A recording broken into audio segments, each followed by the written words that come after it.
Baby, you got lucky 'cause you rockin' with the best, and I'm greedy.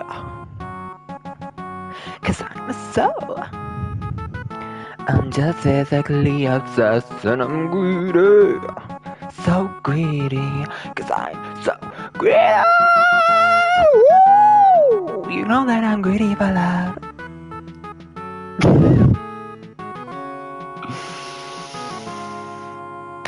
Okay, I'm playing Jump King, and that's it.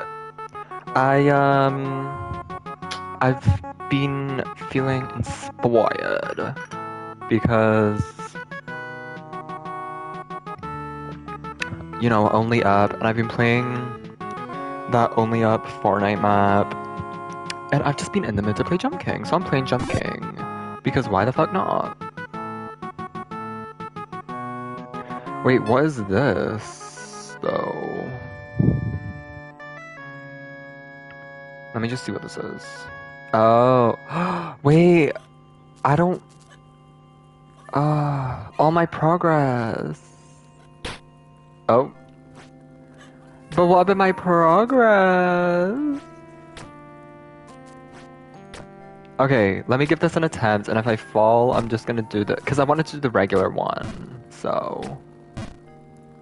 Okay, I literally don't remember anything. Okay, I say that as I do that. But I barely remember the fucking paths and things. Can I go like this? No.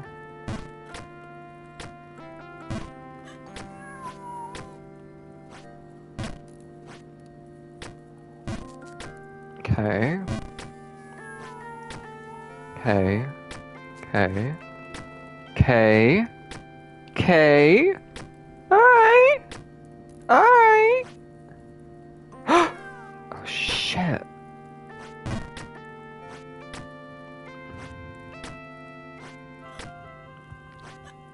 Ah, fuck.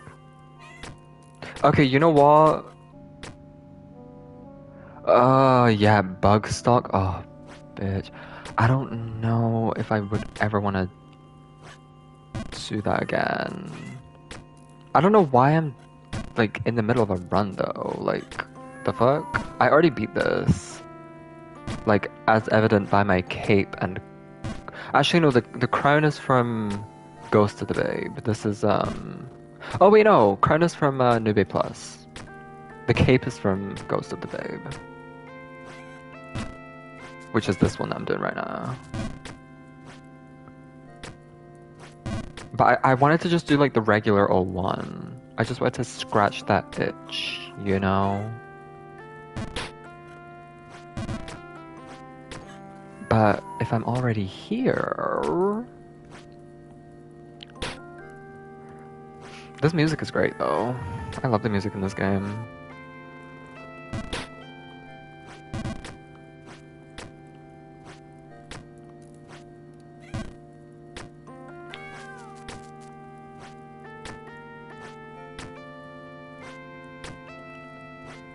The thing with House of Nine Lives is that it seems way harder than it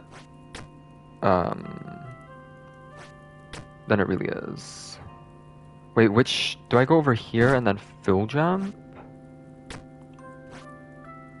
No, I do not. Fuck. Oh shit. And it's very forgiving because it's like... Yeah, you can fall a bunch, but... You're not falling multiple screens if you fail. It's kind of like a resting point, which I really like. It's supposed to mimic the chapel, but obviously more difficult. Because the chapel is like that as well. It's like precise jumps, but you don't really...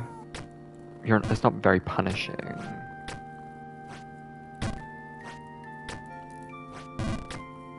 Which honestly, for Ghost of the Babe is like really nice. Because this entire fucking tower is like entirely unforgiving. Okay. Okay! Right, you know what? I'm just gonna fucking... I'm not clicking give up. I can get back there. Probably. If I ever want to. I mean, I don't even know why I'm doing that. I was maybe practicing or something. I have no idea.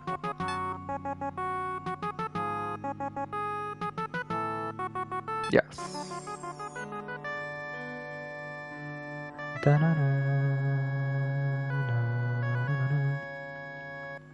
Okay.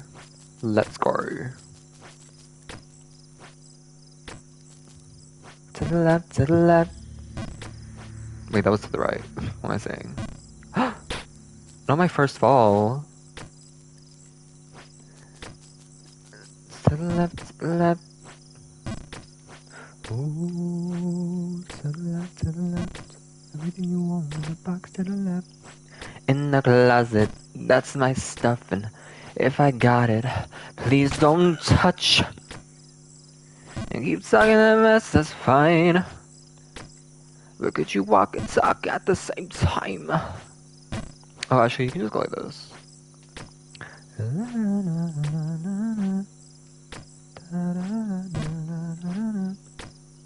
Standing in the front yard, telling me how I'm such a fool. Talking about how I wanna be like you. You got me twisted. I don't know if I should go for the crow. No, I don't want that on.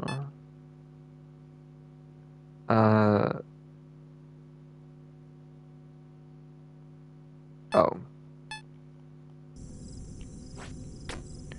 So don't you ever for a second get to thinking you're irreplaceable.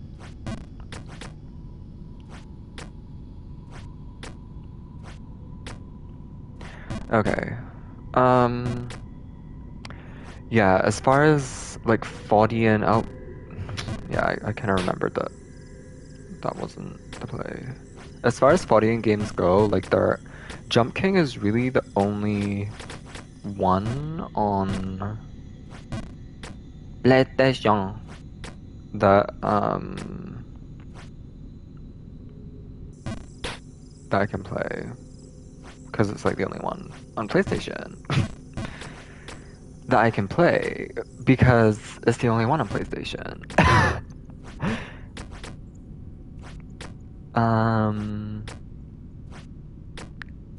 And yeah, Only Up is very popular right now though, so it might come to console, but like Getting Over It was very popular when it was like popping.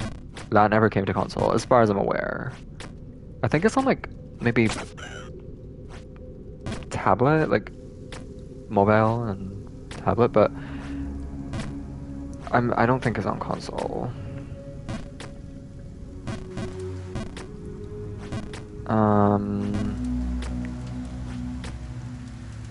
Should I go for the coin?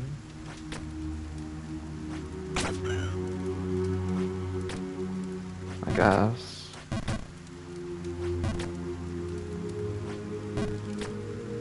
So don't you ever for a second.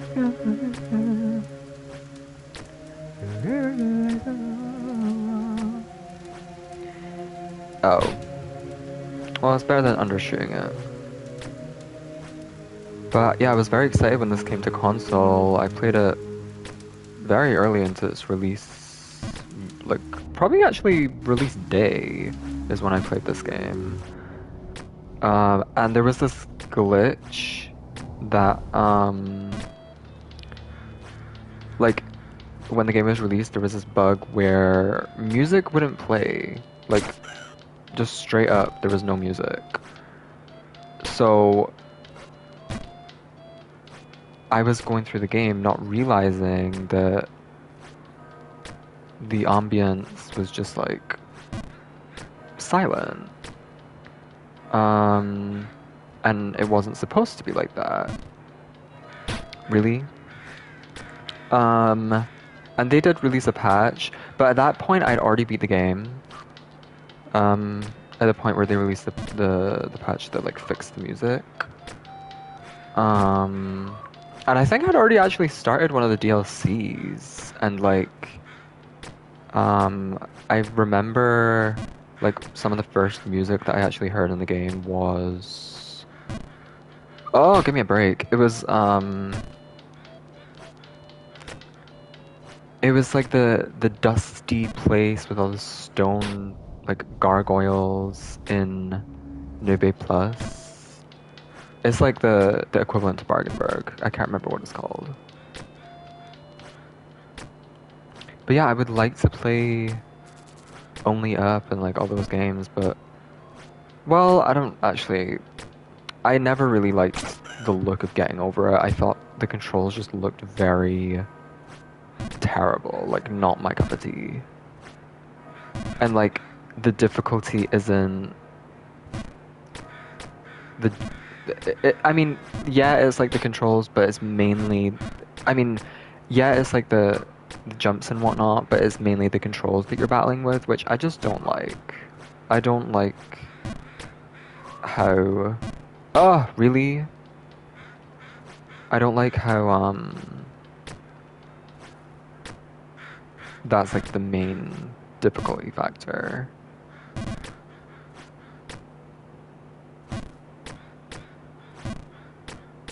Um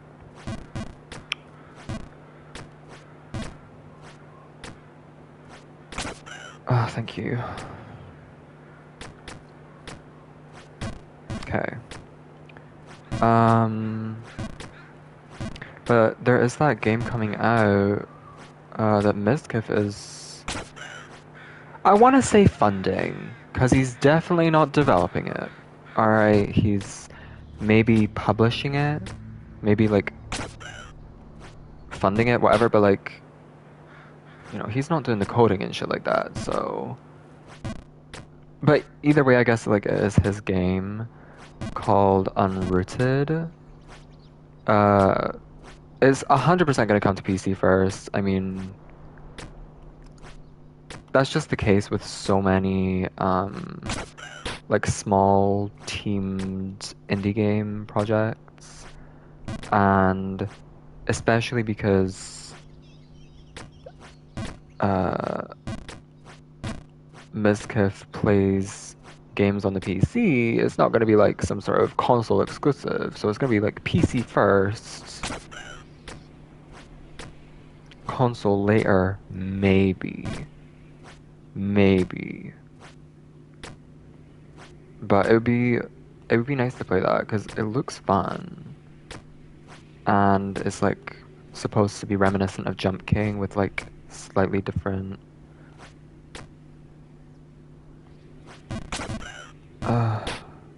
okay, that's fine. With like different mechanics and whatnot.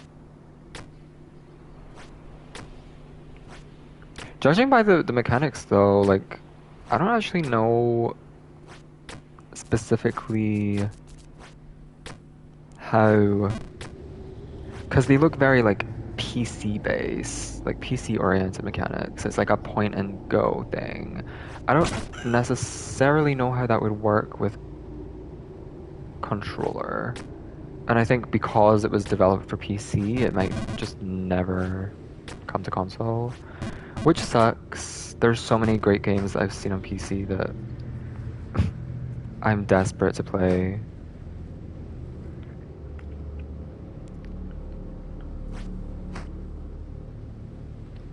Ain't working. Shit.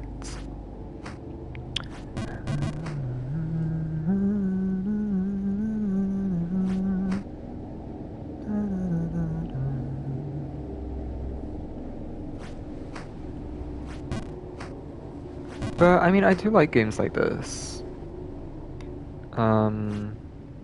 They're more addicting to me than anything. It's kind of that feeling of like one more run, like I have to finish, I have to continue. Oh God. And like even if you fall and it's really frustrating, there's that urge to just like continue because you know you can do it. And like if you just keep going, you know, this is the one. Um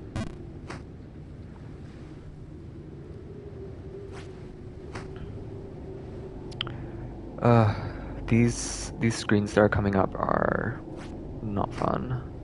This jump right here is fucking terrible. Oh God, thank you.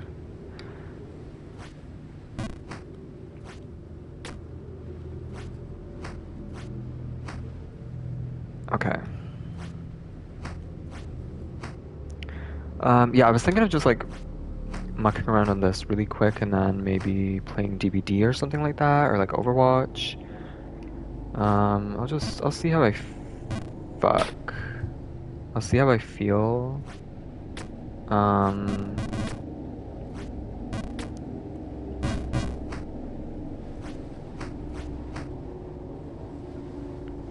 yeah.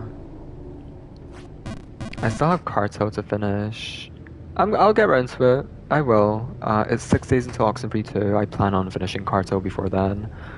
Um, I don't think I'm gonna get the Platinum Trophy for it on stream. I'm gonna have to probably replay the game, and I'd rather just do that off stream. So uh, I don't know when that's gonna be, but yeah. Okay. Let's see. God, this jump is so fucking hard. Like, especially because I've not done it in so long. I think maybe if you're more familiarized with it, like you can get the timing down and reach some sort of consistency. But since I've not done this in so long, like yes, my muscle memory is kind of there for like a lot of the jumps and the route, but for a lot of other ones, it's not. And jumps like that they're very specific. You have to remember very specific things that make it that much harder.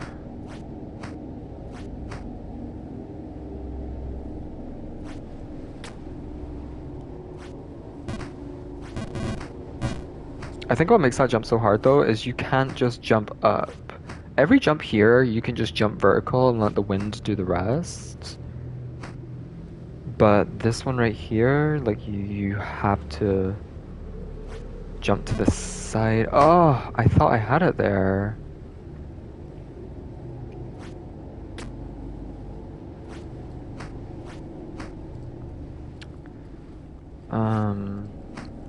And like you have to jump to the side and like have the wind like kind of push you a little bit.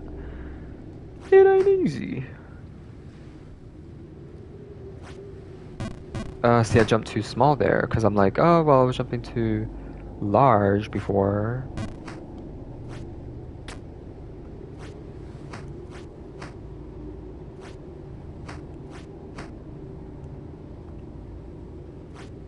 Okay. Perfectly in the middle. Oh, jeez. That jump is so hard. Like, ugh. And these following screens, like the following like 3 screens, are just also fucking awful.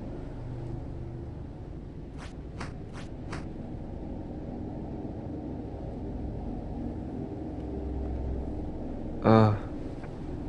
Can I? Nope. That's okay. There's no rush.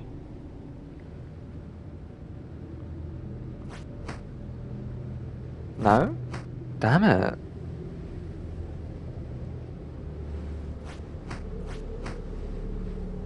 Mm. Perfect. There we go. Okay.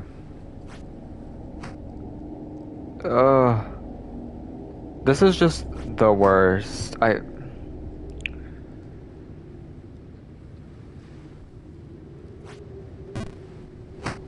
Okay, at least I landed here. I don't really remember how to do those jumps, if I'm being honest.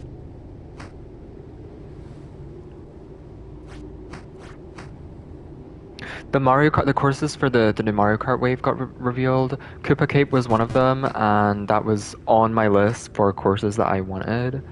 I'm really excited. I love Koopa Cape. I need to pay more attention and stop talking about fucking Mario Kart. I love Koopa Cape though. I loved it on the Wii, but I loved the Mario Kart 7 version. Like, that version is the superior version where you can like go underwater and it's like, yeah, that MK7 Koopa Cape, it was just great. It was great, and I'm imagining like they're gonna also change some things this time around because there's new mechanics with like the wall driving and whatnot. So I'm ready, to say the least. That's all I care about. Daisy Cruiser was in there. Like, a lot of people were wanting Daisy Cruiser. A lot of people like Daisy Cruiser. Unpopular opinion, I don't like Daisy Cruiser. I think it's a fucking shit map. I think it's okay. I think it's okay. I just think, like, conceptually it's nice, and there is some fun stuff in there, but like, I think the course is unfun. I think like all the turns and like that type of thing, like the actual playability of it is not fun, in my opinion. And I didn't really care for it. I'd rather have like Dino Dino Jungle or something like that. Something with substance. I think all that Daisy Cruiser has going for it is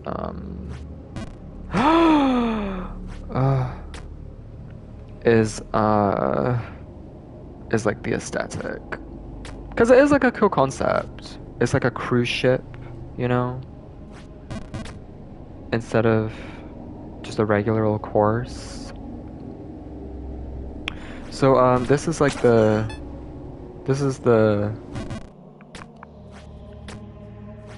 checkpoint basically. There's no way you fall from here. So you can just kinda, I don't remember the route. Go like this? Nope. Is it first step or is it third step or I thought it was like this. Fuck, I don't remember. Okay, it's not second step. Is it this one? No, is it third? No, is it fourth? Did I not used to do it like that? I swear I did. Maybe not. Maybe I did that. Probably. And then I think I go like that, right?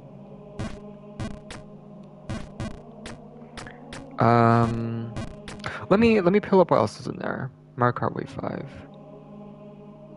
Cause I don't know. I mean, ever since they announced the Mario Kart thing, a lot of people are like, oh, there's gonna be a new console in 2023. It's gonna get announced in 2023, or like, there's gonna be a new console in 2024. It's not going to happen. 2025 is the earliest, and I can say that with certainty. You can fucking quote me and come back and like, shun me if I'm wrong. Like, they are not like, this is Nintendo's biggest selling console. They're not going to just fucking abandon it for a new console. They're not going to. Maybe they'll bring out a Switch Pro, whatever, but it's gonna play the same games as the Switch. That is for sure. Like, 100%. They're gonna milk it like they milked the DS with like the DS Lite, the DSi, the fucking the fucking 3DS, the 2DS, the 3DS XL, the new 3DS, like all these fucking, that's what they're gonna, or at least that's what I thought they were gonna do with the Switch, but they kind of have. They have the Switch Lite, they have the Switch OLED, like the franchise has already begun. The Switch franchise has already begun, and like people just don't really pay attention to that. I would not be surprised if they had a Switch XL. I would not be surprised if they like still went through with a Switch Pro. Um, like Nintendo knows what they're doing and they know how to make money and like girl, the Switch is just the highest selling console. They're not just gonna fucking make a new console. They're not going to. I don't care. 10 years will go by and like they're just not gonna do it because it's sold so fucking well and it's still the numbers are still climbing. Like they're still selling so well into its fifth fucking year. Or is it into its sixth year now? But when I saw that they were still milking the fuck out of Mario Kart 8, like, I remember Mario Kart 8, like, in case people have forgotten, came out on the Wii U. Mario Kart 8 came out fucking ages ago. And what did they do with Mario Kart 8 on the Wii U? They put out 2 paid DLC packs for that game. They had the Animal Crossing one and the Zelda one. With like new characters, and it had like 16 new courses. They milked the fuck out of that game. And then what did they do? They did a fucking Mario Kart 8 Deluxe for the Switch on its release as well. Or I can't remember if that was specifically a release game or if it came out shortly after the Switch's release, but Mario Kart 8 Deluxe, no one was expecting that because they'd never remastered a fucking Mario Kart game before. Because why would they need to? That was like 6 fucking years ago. And the game came out, or the original Mario Kart 8 came out way before then. And, yes, Mario Kart 8 is just like better in so many ways, and like there's a lot more stuff. Like it's the superior game. But they wanted to keep that game alive. And look, it's the highest selling game on the Switch. And they, just when you thought they were done updating it, Nintendo pulled out a fucking Nintendo and kept it alive by fucking releasing new DLC waves of courses. Like, Nintendo knows what the fuck they're doing, and I think if people don't get that by now, like, it's weird. They really said we're gonna take this like 10-year-old game, we're gonna give it a deluxe version, we're gonna give it DLC packs, and then after like 5 years of no updates, or however long since they added like the battle mode and all that, we're gonna just give it some fucking DLC courses and new characters, and we're gonna bring all these tracks over from Tour, and we're gonna kind of merge the mediums. Like, because of course Nintendo would do that. Mario Kart 9 is so far from the horizons, like, people, I don't know, people don't understand that. Mario Kart 9 for the new console, yes, Nintendo are like a little stingy in that regard, but they're not going to do a Mario Kart 8 Deluxe Plus or anything. It's going to be Mario Kart 9 for the new console. But people think the new console is 2024. People literally think the new console, Nintendo's new console, is going to be 2024. No. No way in hell is that going to happen. There is no chance, without a shadow of a doubt, that Nintendo are releasing a new console in 2024. It's not gonna fucking happen. 100%. It's not gonna fucking happen. Maybe 2025, sure, but 2024, absolutely fucking not. And I knew that. I confirmed that in my head with the Mario Kart DLC waves, because they said they were gonna release them periodically until the end of 2023, right? All the way up until the end of 2023 for the span of 2 years, because they first started releasing those waves in 2021, the beginning of 2021, and then they released 3 in 2021, and they're releasing, oh wait, no, am I mistaken? No, 2022, the beginning of 2022, but it was announced in 2021. the beginning of 2022 is the first wave, and then they released 3 that year, and now 3 this year until the end of 2023. Do I believe they're gonna just release the last wave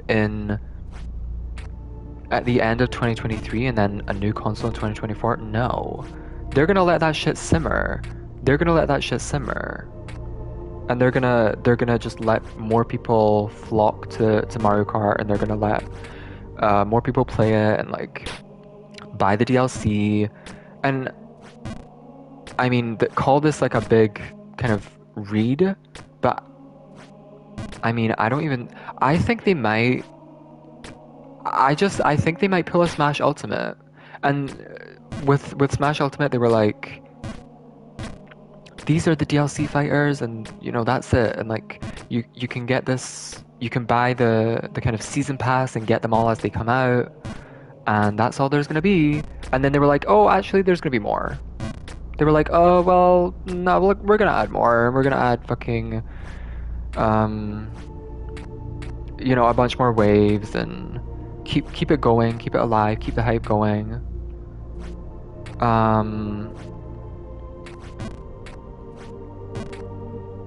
I think they might do that, personally, because first of all, they're adding all these tour maps, right? And they have been doing that because they don't want those maps to stay on mobile. They want them to be on a console and kind of have those concepts and those tracks like be somewhere on like a home console Mario Kart game.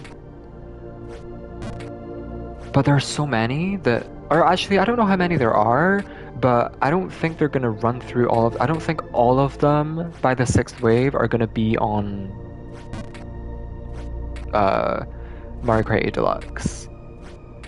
So would it not make sense for them to just make more waves and add all of the main tour maps, or even more like legacy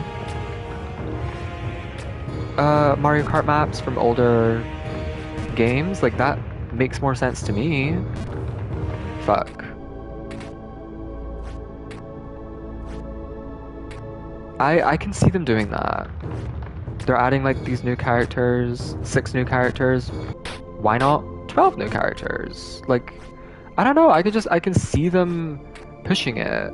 And aside from just Mario Kart, like, look at all the shit that's actually on the Switch. Like, what about the whole Nintendo Switch Online like franchise? What about all of these games that they're adding to what about all of these games they're adding to Switch Online? Like the legacy titles. Yes, it's not like Virtual Console, but I mean, they're making a big deal out of it, and I honestly don't even think they're done. I think they're probably gonna go into like DS games and maybe even Wii games. Like they very well could do that, and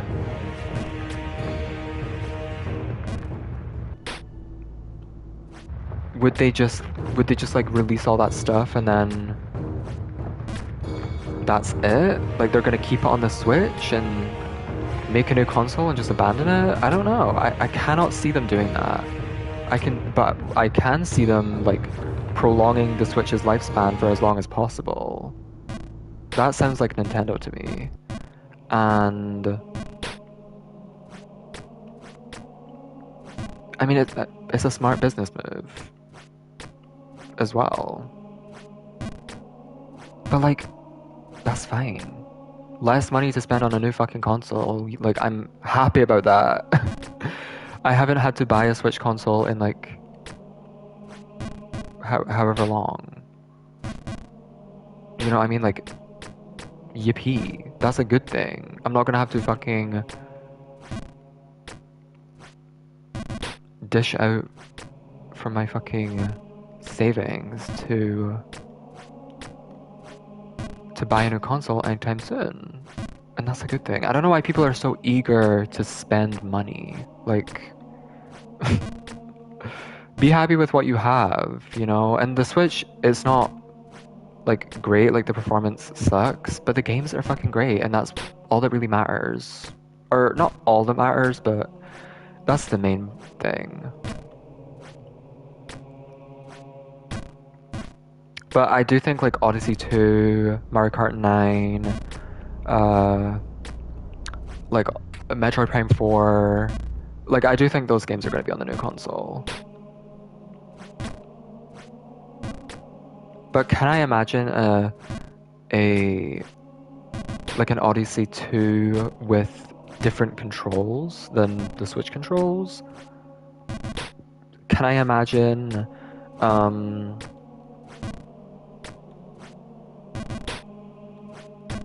actually I don't know where I was going with that. And what about the other Metroid Prime remakes? They did a Metroid Prime 1 remaster. Shadow dropped it. Like, we didn't even know it was in the works. And they shadow dropped it. They revealed it and dropped it on the same day. Who's to say they're not going to do that for Metroid Prime 2 and 3? Who's to say? They could very well do that. And would they... Like, what if they did that what if they shadow drop Metroid Prime 2 remaster in like, I don't know, February of 2024? Would they then reveal a new console? Like, it's just not gonna. It's just, I don't think it's gonna happen. I don't think it's gonna happen.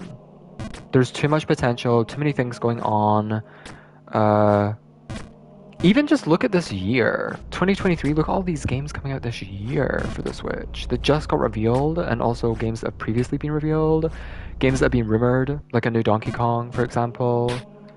Games that aren't on the NSO like things, like DK64, for example, or Banjo-Tooie, or etc, etc, etc. The list goes on. There's a lot of games that aren't on that. And then they could also do Nintendo DS games. They could do Wii games. And there's a lot to choose from. There's a large plethora of games that they could do. What about Dark Moon? And the new Peach game? They announced those for 2024. Those are coming in 2024. And they don't have release dates. It's not like early 2024. It's not like summer of 2024. It's just 2024. They don't know when they're going to come out. Or at least they're not telling us. They could be early 2024, but Luigi's Mansion, I wouldn't be surprised if it came out like Halloween time, October. And if that's the case, that means the Switch is going to be kicking until late 2024. I don't know. There's just too much evidence, in my opinion, that says the Switch is going to last much longer than people say.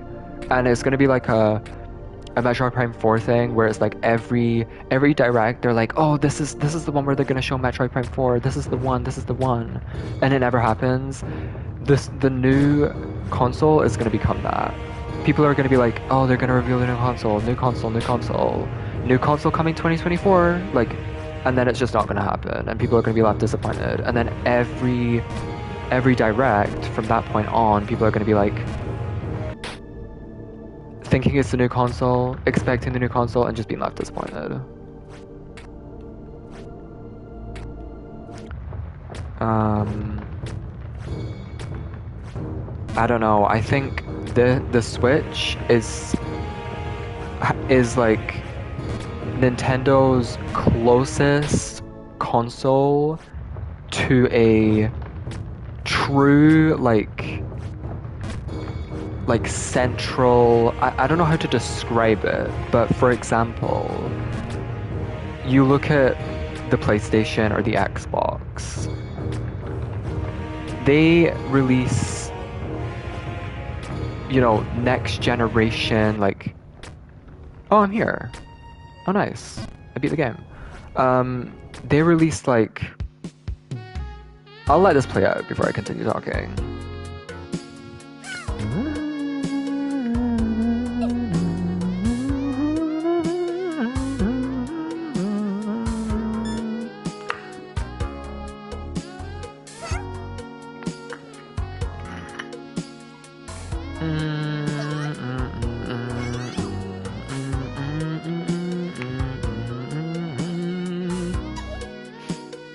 Tea.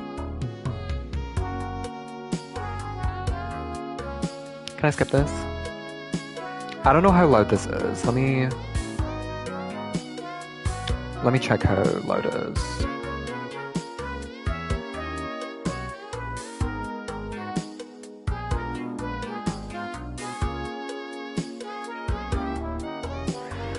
Okay, I don't think it's that loud, but anyway, what I was saying was, like, Xbox and PlayStation, they stick to what they know, and they kind of create that franchise of like you can create an account and like it carries over between generations, and like you maintain that legacy of like if you started playing Xbox from the original Xbox, if you're playing on the Xbox Series S or whatever the fuck it's called, it's gonna be like the same, you know?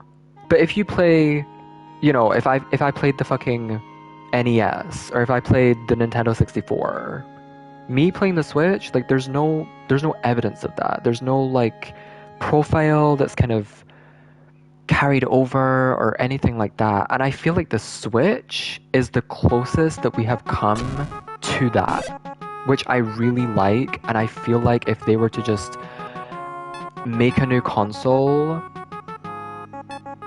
and abandon that, I wouldn't like that. I wouldn't like that. There's too many facets to there's too many facets to the Switch for them to just abandon. And it's very like in line with their online features, and I think Nintendo are kind of on their way to more in-depth online features instead of just like their shitty online services that they've always had. Oh, whoops.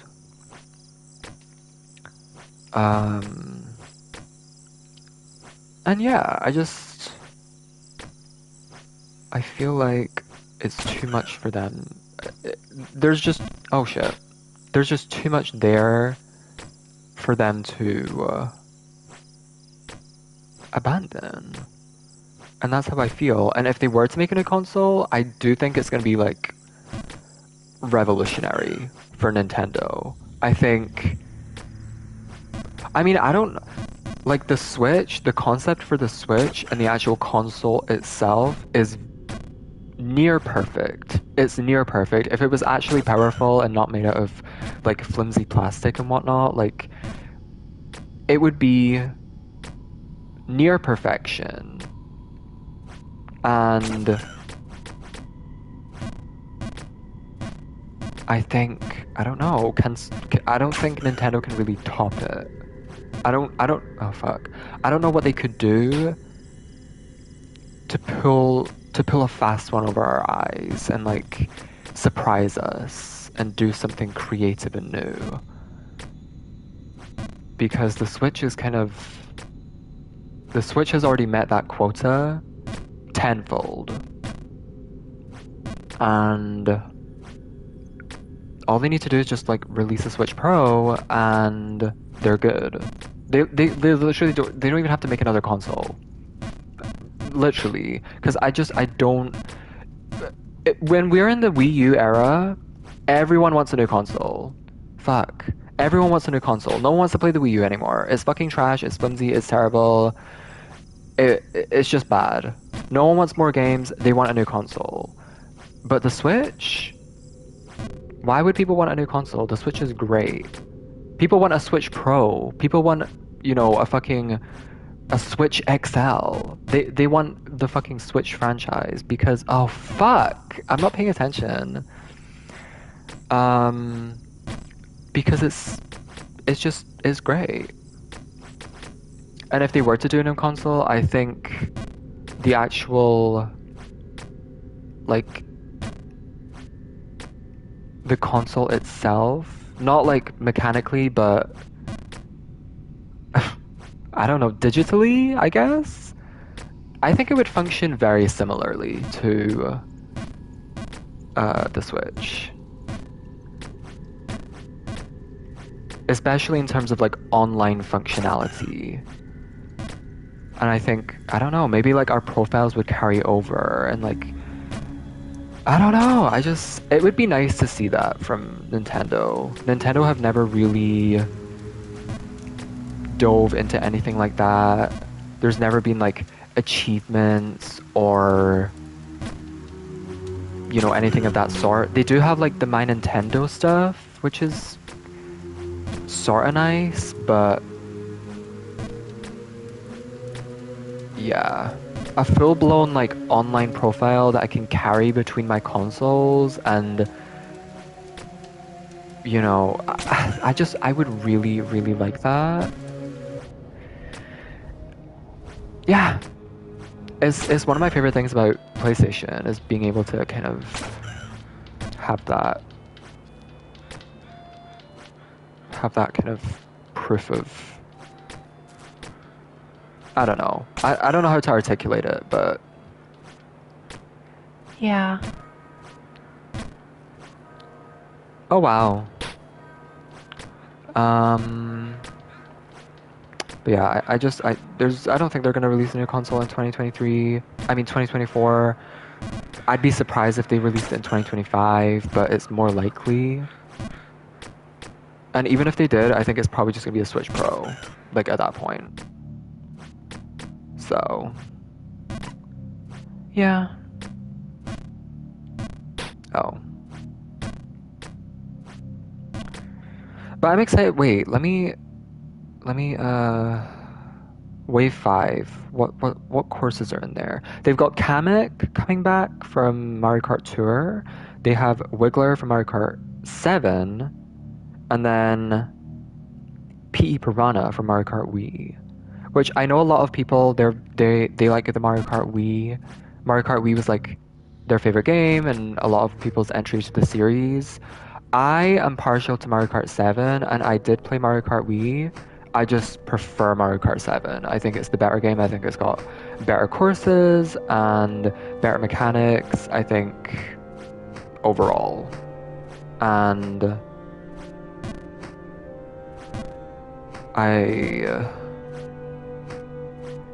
yeah, a lot of the courses that I want are kind of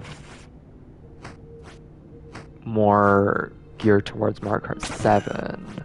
Which, I mean, honestly, a lot of courses that I like on Mario Kart 7 are older courses, but for example, I really wanted the Mario Kart 7 Rainbow Road, because that was fucking amazing on the 3DS, and they did bring that to, I think it was Wave 3?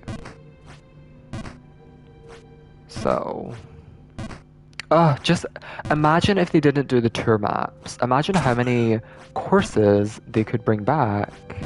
Oh, I went the wrong way. Imagine how many courses they could bring back if they didn't clutter the waves with the tour courses. Like, the potential is crazy. But I do like some of the tour courses, I'm not gonna lie. Some of them are fun, and I think they can feel samey, like they can feel kind of copy-pasted because a lot of the settings are kind of similar. But, I mean, that new Athens one looks really cool. That looks very different to any of the other tour courses, which is kind of nice. There was that one, I think it was Singapore Rush or something, or Singapore Sprint, that was in Wave 4. That's a great one. But then there are other ones that are just kind of more boring, like Paris Promenade, fucking bland. like, it looks pretty, it's just, as a course, it's just boring. It's just very generic. And a lot of the other courses are... Oh, I didn't see the bird over there. I kind of want to go for it.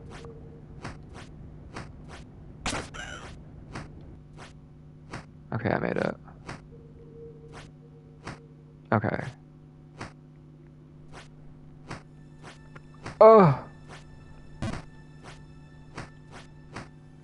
Wait, I should go like this. Okay. Here we go.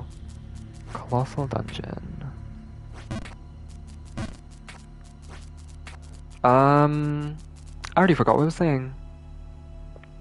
Oh yeah. Like, there are so many tracks. There are just so many tracks that haven't returned yet, and we have one wave. Which is another reason why I feel like they're gonna add more waves. I think it's just gonna be like another situation with Smash Ultimate where they're just gonna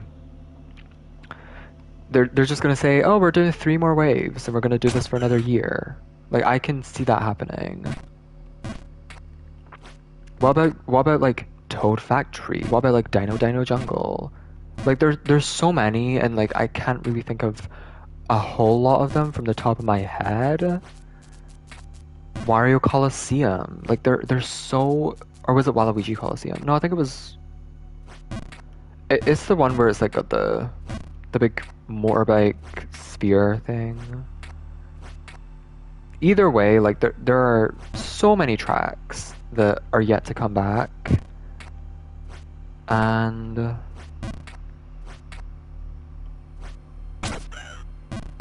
I need to see them. And Mario Kart 8 is like the biggest Mario Kart game.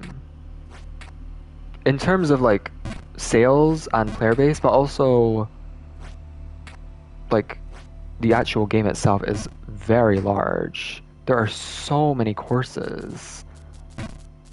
And with these new waves, it's double the amount that was originally there, which is crazy. The original Mario Kart 8 before the DLCs had what? I don't know, like 40 courses, maybe?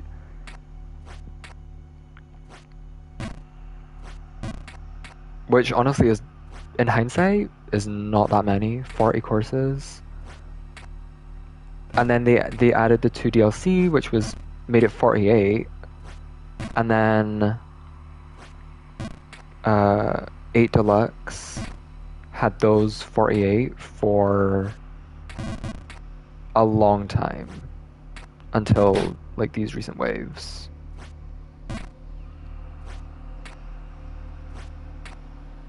Um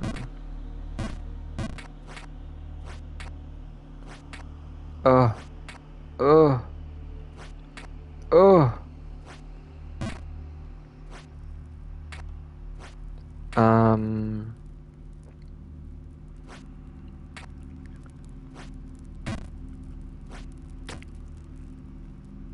And yeah, now there's what, 96? Are going to be 96 because 48 plus 48. It's crazy. It's crazy. It's a lot of courses, which I really like. I think there's probably the most amount of characters as well, and they're also adding more, so it's a huge game. There's a lot of like cart parts and I mean, there are a lot of items that are missing from the game that were in previous games, but I think there's probably... Actually, I don't think there's the most amount of items. To be honest, it doesn't feel like there's the most amount of items. It feels like there's probably been 1 or 2 Mario Karts in the past that have had more. But aside from that, yeah. I can't see them just like Mario Kart 9 and then it's got like 48 courses again. Like, really? I don't know. I don't. Oh shit. I don't see that. I don't see that in my future. Mario Kart 9 and it's just like back to 48 courses and you know, limited character. I don't know. I cannot see that happening. I feel like they've got some tricks up their sleeve, Nintendo. But I don't know what they would do. First and foremost, like the controls are going to be like the main thing, because the jump. I mean, that's always a thing. The jump from like the old Mario Kart to. I keep doing that, and I don't know why. The jump from the old Mario Kart to the more recent one is always kind of a little strange because the controls always feel different, and I think it's mainly in like the drifting, but just the controls in general. They just always feel different, and I would hate for them to change. I think the Mario Kart 8 controls are honestly perfect. They don't need to change them, and I hope they don't. Oh god. Okay, there we go. And I don't know. I can't see them just like letting Mario Kart 8 Deluxe sit there with all these courses and all these characters and whatnot, and they just put out a new game with like significantly less things.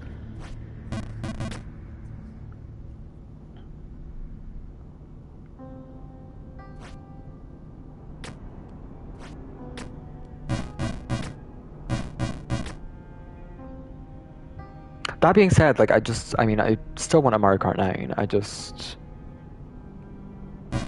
First of all, maybe want to hold off on it a little bit more than I initially did. My God. Just because of these new waves, but also just, I mean, with my whole theory that there isn't really going to be a new console soon, and Mario Kart 9 is going to be on the new console. Can I go like this? Yeah, okay. I don't think it's gonna be for a while, so I'm not even gonna think about it really.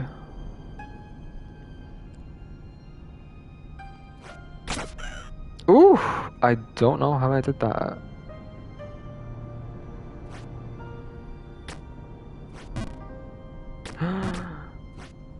Oh, okay. That's like the alternate route, that's the hard route. I don't even think it's really worth it.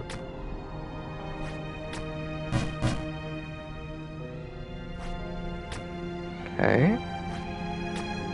Okay. This music.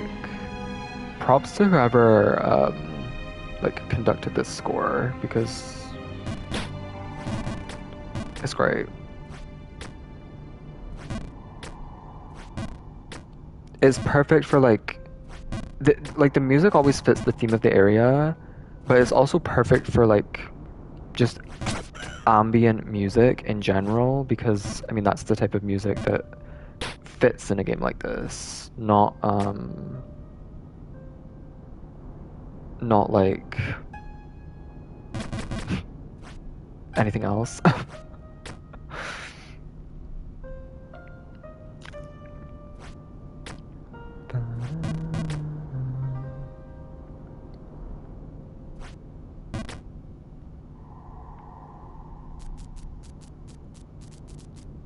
Hello. Sleepy time, gal.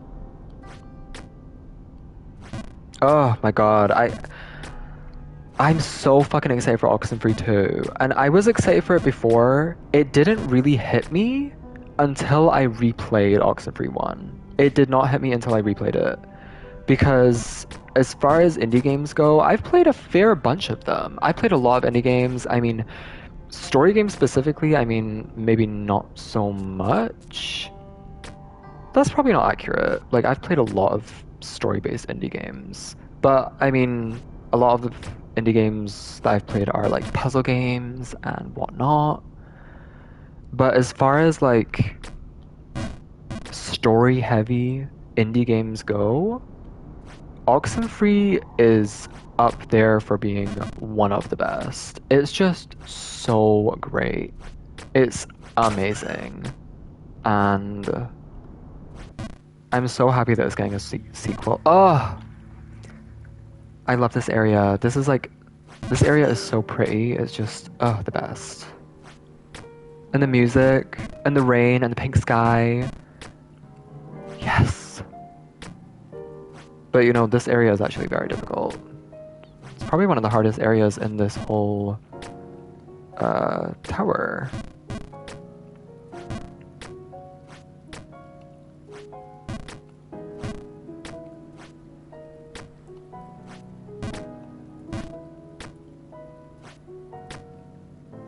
Concentrate.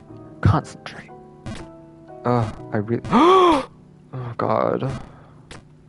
See, with this, it's like you can fall on lower platforms and get lucky like that, but a lot of the time it's really. Fuck. Do I want this bird? I don't want the bird. I told myself if I made that I wouldn't get the bird, so I'm not gonna get it. I mean, I've already got the rewards for that before, so I don't really need it. Oh my god, I'm actually making these first try. That's crazy. Oh god, that's just the fucking text distracted me. Holy shit.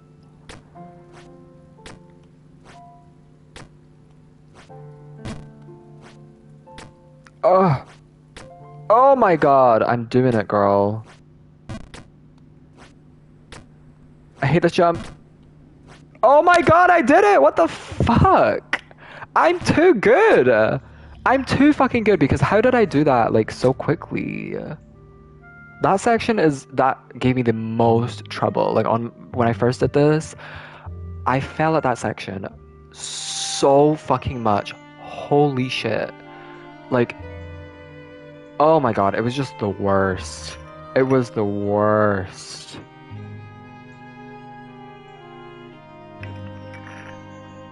But now I'm just a pro. It's crazy. What was I talking about though? Oh yeah, Oxenfree 2. Like until I replayed it, it didn't hit me fully. The sequel was coming out and it was gonna be another game in this now franchise that is just gonna be amazing. And I'm just very excited.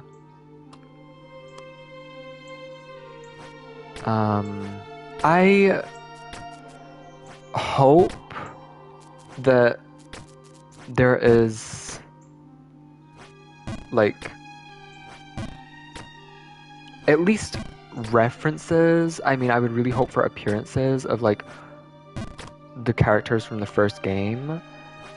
I would be fine if there weren't any, but I would really, really love to see them and like just see how they are now.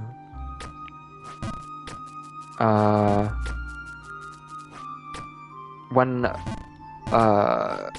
Oxenfree 2 was first announced, I wondered if your progress from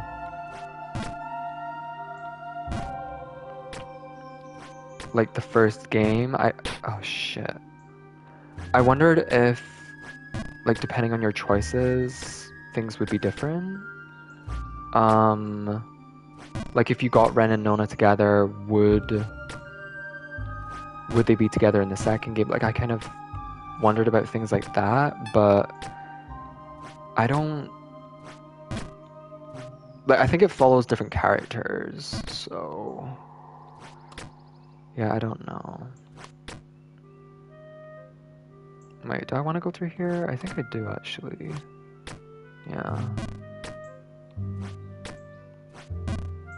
Oh fuck. I'm so excited. Okay, this jump is awful. Okay, thank you. And now we're back. Boom. Oh, this fucking place. Fuck this place. Fuck this fucking place. I don't remember like the routing. There's like specific like things that you can do. I think actually this might be one right here. Oh, wait. Can I get that?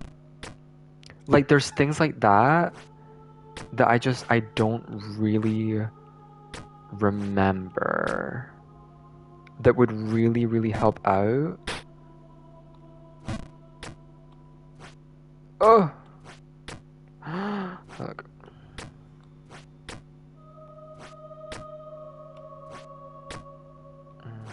I don't know if I want to go left. Fuck. Fuck.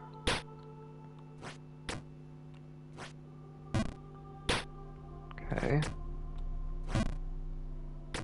Ooh.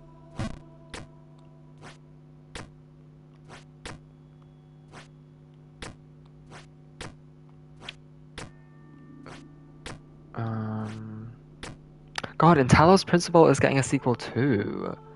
I'm so like, I just feel very fulfilled. Like, Hollow Knight is getting a sequel, which, girl, I mean, at this point, it's like, is it? Is it really? I mean, it's fine that it's taken so long, and honestly, it really is. It's more than fine. I want to play it. I really do. I loved Hollow Knight when I first played it. And I first played it on the Switch, which honestly, with the Joy-Con controls, it was a nightmare. I'm not gonna pretend it wasn't. Like some of those bosses, I defeated Nightmare King Grim with Joy-Cons. Like I don't know what else to say, but like I'm a fucking beast because I fought him again on like when I replayed the game on PlayStation with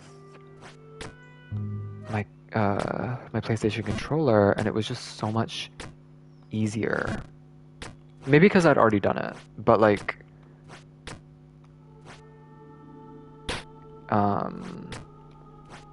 yeah, I don't think the Joy-Cons are really made for precise and difficult gameplay like that. And at that time, I didn't have a Pro Controller, so maybe if I played with a Pro Controller, things would have been different. But yeah, I loved that game though, and I kind of like when I played it, I understood the hype. I'd heard a lot of things about it, obviously. Everyone always talks about Hollow Knight. It's one of those indie games that broke through the threshold of the AAA market, which is something I talk about a lot. And it's just one of the indie games that even people who are AAA purists and bootlickers will say, "Oh yeah, Hollow Knight's a great game." Like, I don't play indie games, but you know, Hollow Knight's good. That is one of those games, and I mean, it really is. There's a reason for that. It's because it's a great game, and I don't know how long it took to develop, but the sequel sure is taking its time. Let's just say that. Because it's fucking taking forever. But you know, every day that goes by that the game is in development is another day of development. You know, it's another day that something new is added to the game. It's another day that a bug is fixed in the game, pun intended. It's another day that a new area is conceptualized. You know, it's like that fills me with such excitement. You know, even though it's taking forever, they are really like pouring so much into this game. 1 week that goes by without any news on Hollow Knight. Oh, well, that week was spent creating a new enemy and implementing it into the game. Like, oh, fuck. Oh, okay, it's okay. Like that just I just yeah.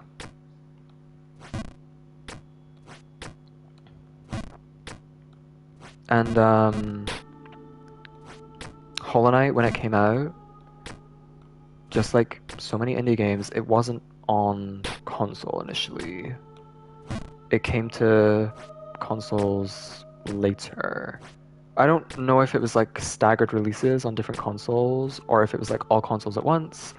It might have been staggered releases. I think it maybe came to Switch first. I'm not 100%, but uh, I think it was a year.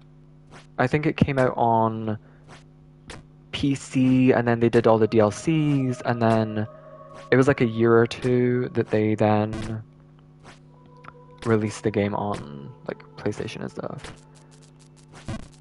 Actually, no, because I would have, yeah, I would have played it on PlayStation first,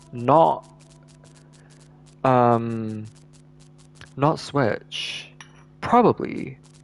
If it was on PlayStation, I think I probably would have played it. So I think it maybe came out in like 2016, 2017, and then a year later it came out on Switch, and then a year later it came out on other consoles, I think. I think. Um, wow, look how pretty. Ain't this just lovely?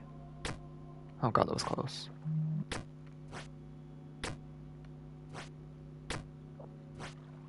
Blue fucking Ruin. Ugh. Deep Ruin. Blue Ruin is the ice one. This is the second class area. But yeah, I'm very excited. Like, there's so many amazing games, and like specifically indie games as well that are just getting sequels, and I couldn't be happier. I really couldn't. Breath of the Wild got a sequel. I mean, that's not an indie game, but it's still relevant.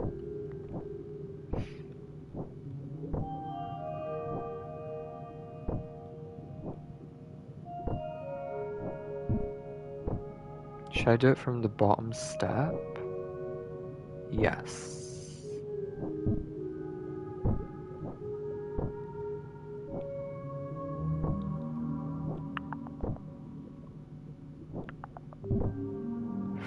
I don't like that. I'm gonna go to the top step if I can. Okay. Boom. I had to feel right instead of wall bounce. I think because of the way that being underwater works, the wall bouncing might have worked if I wasn't underwater, but because I am, it didn't. Oh shit! Oopsie! God, listen to the music, it's so peaceful. It's like almost kind of this funny juxtaposition. Like this difficult rage game compared with like its really great and oftentimes peaceful music. Wait, what else is I didn't finish that thought of like the new courses in Wave 5. They've got Athens Dash, which yippee. It looks great and I'm excited to try it out. I mean I never played uh the tour version.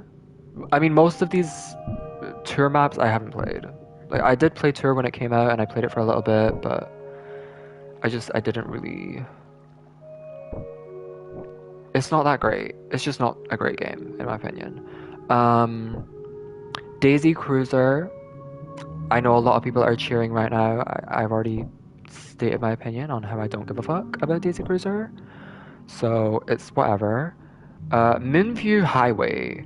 Now that's interesting. There are a lot of like car-based maps in this game, and Shroom Ridge was my number one. I loved Mario Kart DS.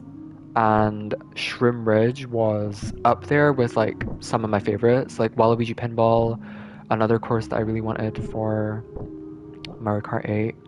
Um, Maple Treeway was on, oh, that was on Mario Kart 7. Um, you know, there were a bunch of courses on the DS. I did initially want Luigi's Mansion.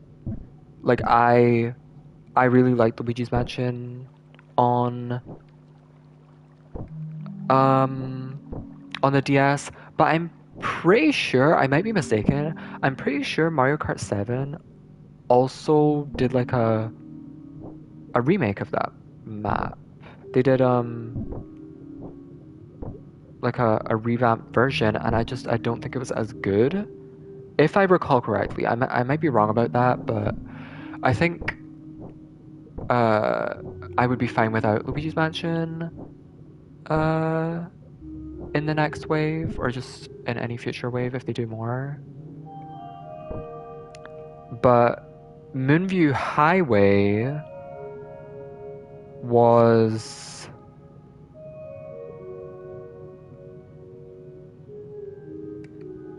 what was I saying? I've already forgot what I was talking about. Oh yeah, Shrim Ridge. Shrim Ridge, I love that map uh from Mario Kart DS. And oh, one sec.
Okay.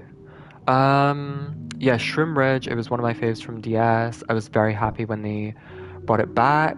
And as far as car like tracks go in Mario Kart, it's it's probably my fave. It's probably my fave. It's very nostalgic for me as well.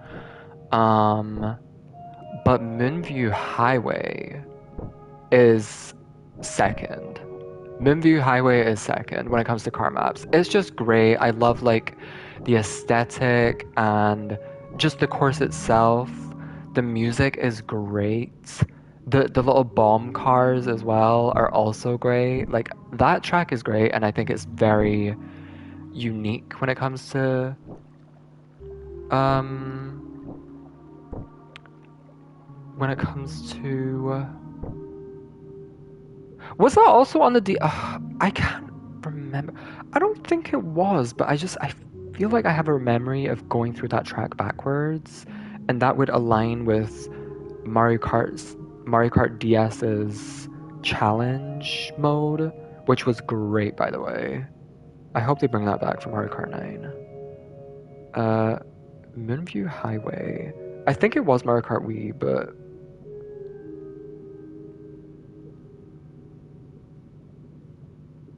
okay, yeah, it was only on Wii. Or maybe you go through the track backwards. Maybe like the third lap is backwards or something. I can't remember, but I remember that track being very unique and like fun. So I'm excited for that. Uh,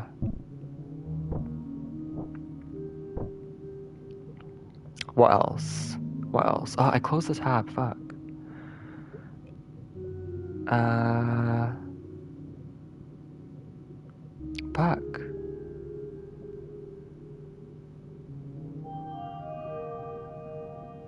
Um, Okay, here we go. Squeaky Clean Sprint, the new one.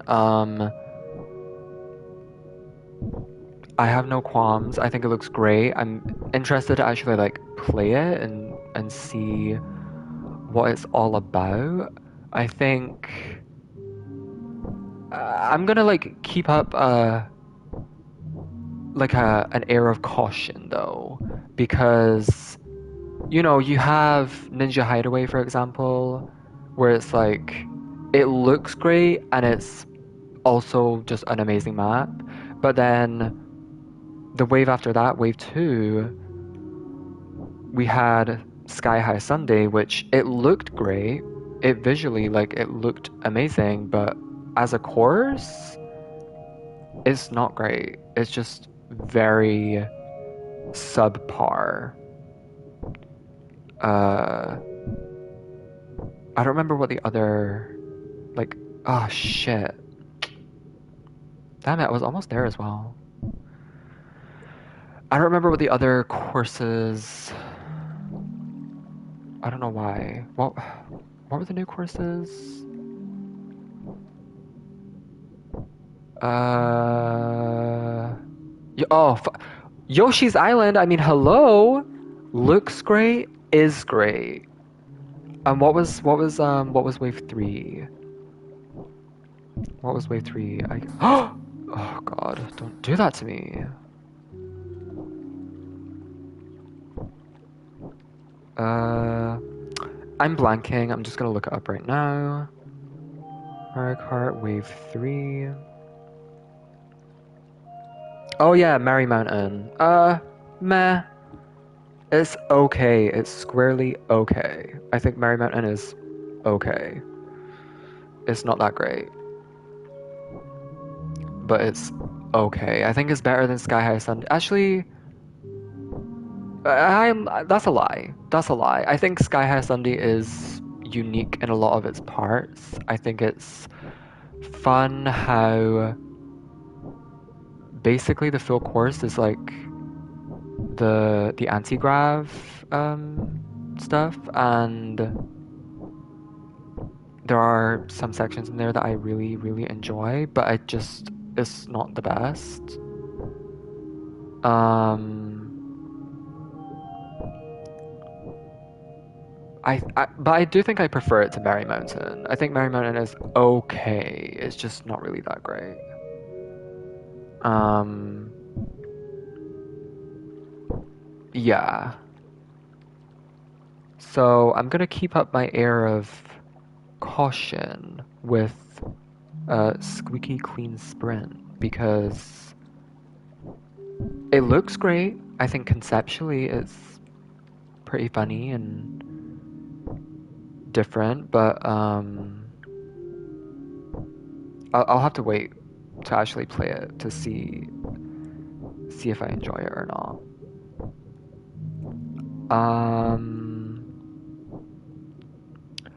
So that was the Feather Cup, and then the Cherry Cup,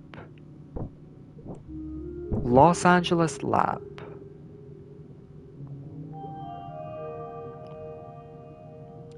Don't know how I feel about that. I don't like how they started doing 3 tour maps per wave. Initially, it was just 2. Initially, it was 1 tour map per like cup, but now it's 3 per wave, and it's annoying because that's like 1 course that could have been like you know a legacy course.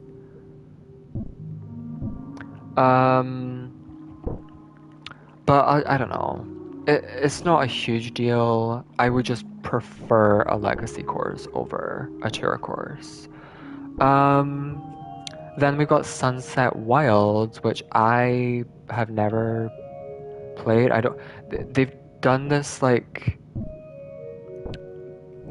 They've done this, I think, actually in every wave where they've taken an old map that was like 2D and completely revitalized it. They did it with Boo Lake.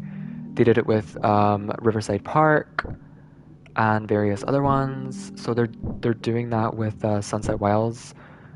I'll have to play it to see, but in my opinion, they are usually just very okay courses. And there's also courses like Donut Plains. No, I just think they're very boring and very bland and just squarely okay. And I don't enjoy those courses. So seeing them remake courses of that nature, it hurts me. It really does. But then we've got Koopa Cape. Koopa motherfucking Cape, which was on the Wii, but it was also on Mario Kart 7, and I think Mario Kart 7 was the better version. Fuck. Oh, I got saved. Yes. And yeah, I hope a lot of the features that were in the Mario Kart 7 version carry over, which, I mean, they probably will.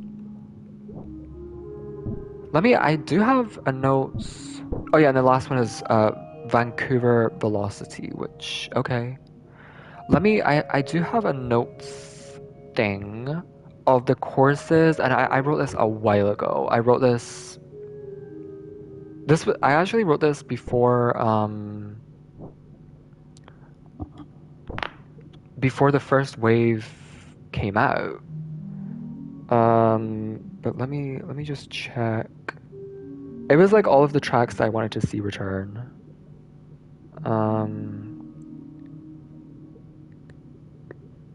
Let's see. Here we are. Oh, Delfino fucking Square.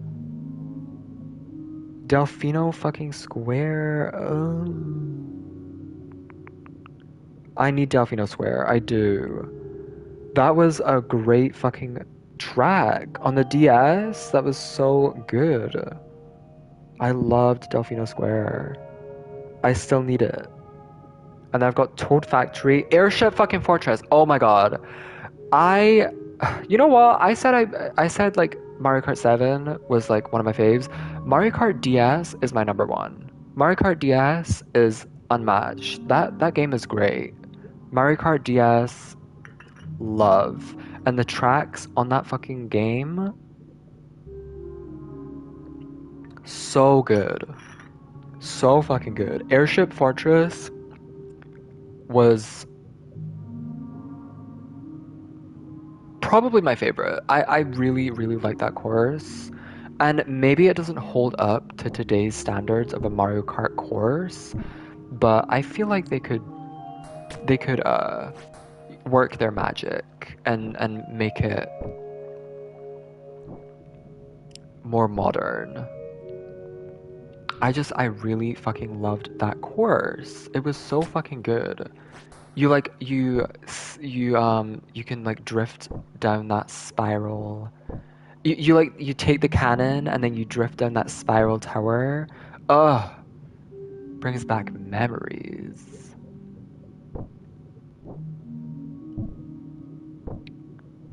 I kind of wanted that one course that was like up in the clouds and it was like rainy and it had the rain puddles that you could slip on. I kind of wanted that course. Let me continue looking down my list. So Delfino Square, Toad Factory, Airship Fortress, Dino Jungle. That would be great. I think that course is great. It just holds up, and I think they could do so much more with it with the mechanics in Mario Kart 8. I had Rainbow Road for 3DS, which we got. I had Peach Gardens, which we got. I had Maple Treeway, which we got. I have Daisy Hills. And this was like a whatever. Like I don't need Daisy Hills. Um, but I preferred it to Daisy Cruiser, and I was thinking of maybe like Peach Beach or something like that. I was thinking maybe along those lines, or like Daisy Circuit. Daisy Circuit is great as well, but I just I don't know. I wrote down Daisy Hills because why the fuck not? And then I did either DK Jungle Parkway or DK Mountain. And we got neither. We got Snowboard Cross. We got Donkey Kong in fucking skiing land. We got Donkey Kong in the fucking Alps. Which is just...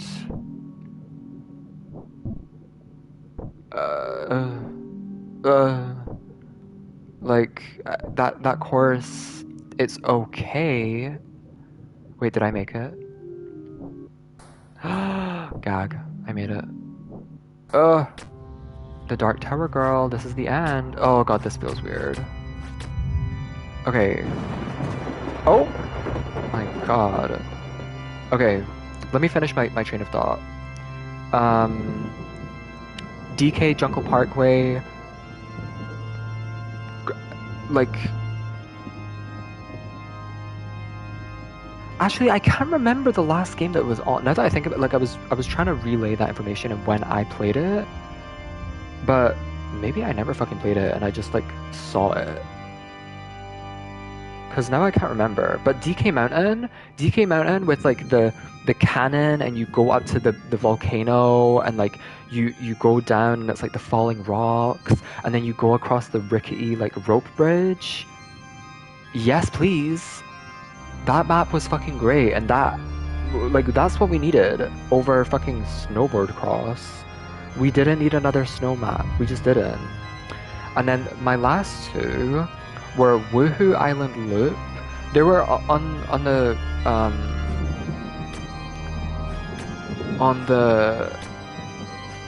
Mario Kart 7. There were two like Woohoo Island tracks. And the Woohoo Island Loop one, it was one of the tracks that was like in 3 parts instead of 3 laps. So I was just into that. And I think as a whole, that track was better than the other one. I think I want to go here.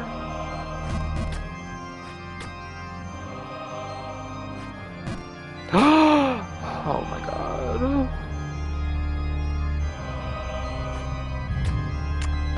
So I put that down, and I mean, I do remember some things from that track, and it was just... It's a great track. It's a great track. And my last one is, honestly, Rosalina's Ice World.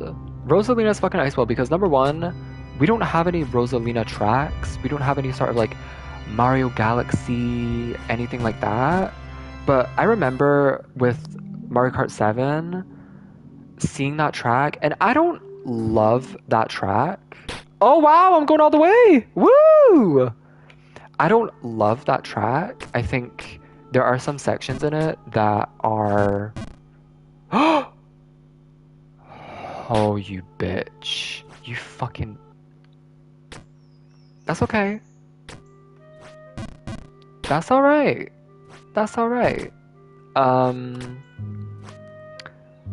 Oh, I don't know why I did that.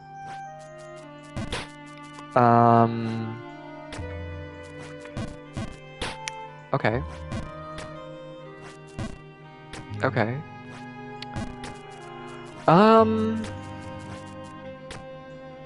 Like, that wasn't my favorite map by all means, but I liked the aesthetic. I liked how you could see the Comet Observatory in the background, and it was like Rosalina's track.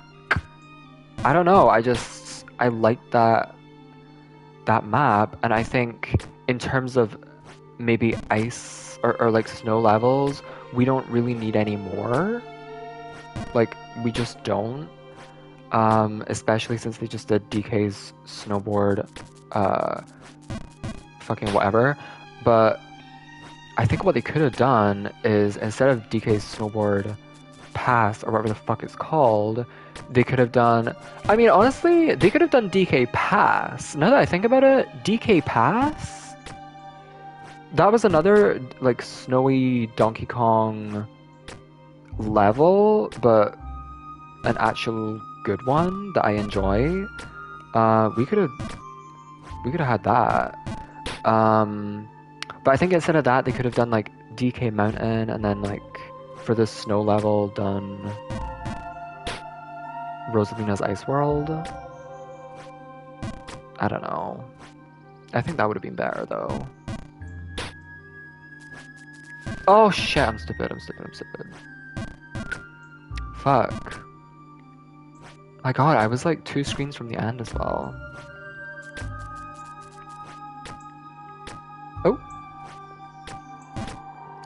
Don't even think about it.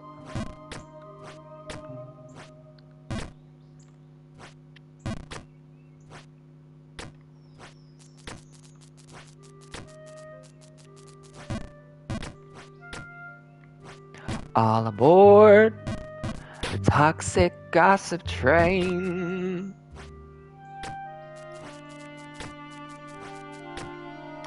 God, what a crazy time. Crazy. It's kind of a crazy time when Trisha Paytas is like between her and Colleen, she is like the sane and rational one, you know? It's kind of crazy. And I didn't really know about any sort of drama surrounding Colleen Ballinger in the past. I really had no idea. When I was a youngin', I did like Miranda Sings. Like, I found her videos entertaining. I never watched Colleen's vlogs, but I did watch a bit of Miranda Sings, and you know, I grew up. I, past the age of like 13 or whatever, and stopped watching her, but I mean, I just never really heard any sort of drama about her until now. And now all these things are coming out, I'm like, oh my god, she really is a very diabolical person behind the scenes. But you wouldn't really think that because she seems like such a nice person, and she's like, had this like nice aesthetic and whatever, and is always like singing, and I should have known. She was hanging out with Todrick Hall. I should have fucking known. I think honestly, it's weird. Anyone in that group is like always turns out to be some fucking weirdo. Like Shane Dawson, now Colleen, and I don't know. Maybe it's the Joey Graceffa effect. I think it's the Joey Graceffa effect. Anyone that Joey hangs out with always turns out to be some sort of like fucking freak.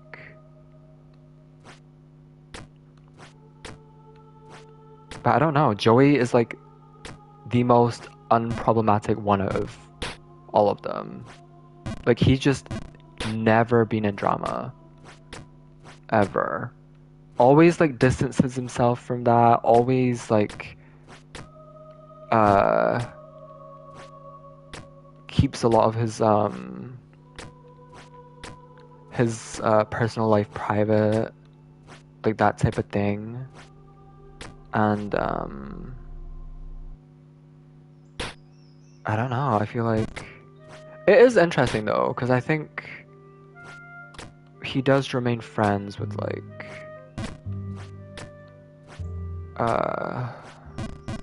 James Charles and things like that.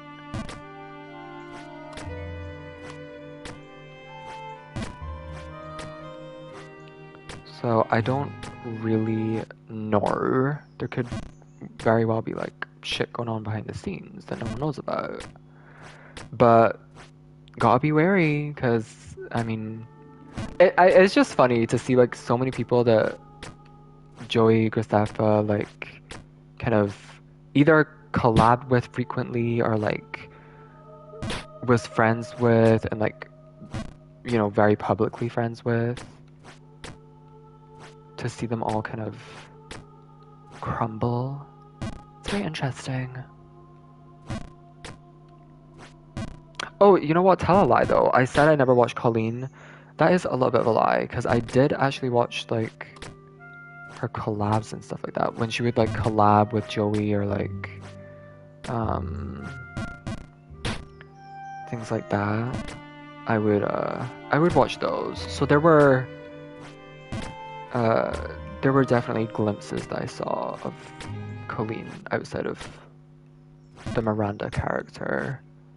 But again, she put up a very good front that behind the scenes, just like you wouldn't really think she was doing all the shit that she's been doing. YouTube drama, am I right? But honestly, to us, to the average viewer and consumer of internet content, it is just another drama. But like so many of these other quote unquote dramas, like internet / YouTube dramas, whatever, they are serious. Like they do hold serious consequences and like whatever. Like it's not just something to be taken lightly, I don't think, like it is a fact that Colleen is like a child groomer. Like that is factual. And she's been doing like weird fucking shit behind the scenes that I don't know actually everything about, the ins and outs. I haven't been closely keeping up with the drama, but I did watch Trisha Paytas's video, and it's just really fucking weird. But it's like illegal, it's not just like some petty internet drama with like leaked screenshots of DMs or whatever. It's like illegal activities, and she wants to pull out her fucking ukulele, and it is bizarre. It is fucking bizarre.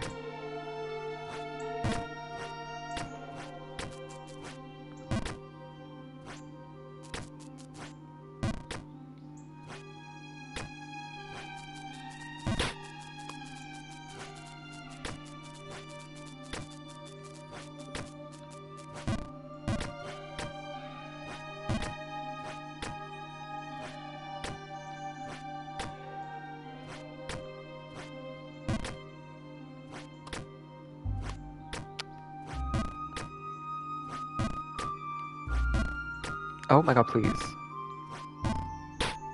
Oh, you know what? I'm like remembering more and more because I'm just thinking back to uh like like if I watched Colleen or not. She was in Escape the Night as well. Like I forgot about that. She was in Escape the Night. And honestly, like slayed. Because she is like an actress. She's on Broadway and whatnot. So it makes sense. She really like sunk into her character and like played the role. Like she ate. And I think she actually won the All-Stars season as well. Why did I do that?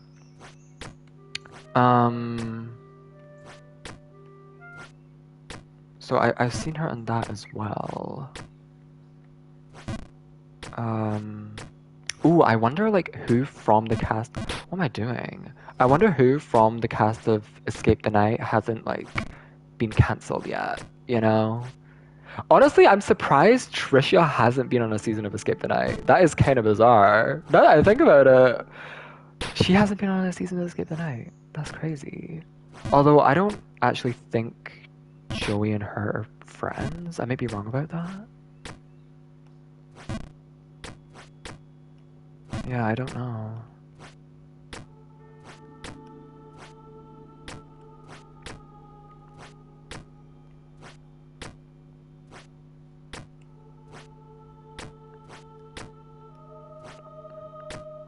I mean, there are so many in there that have been cancelled. It's kind of funny. Oh my god, give me a fucking break. Just go. Just get up there.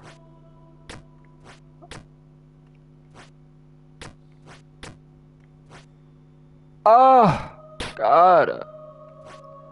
A toxic gossip train. Oh, what the fuck?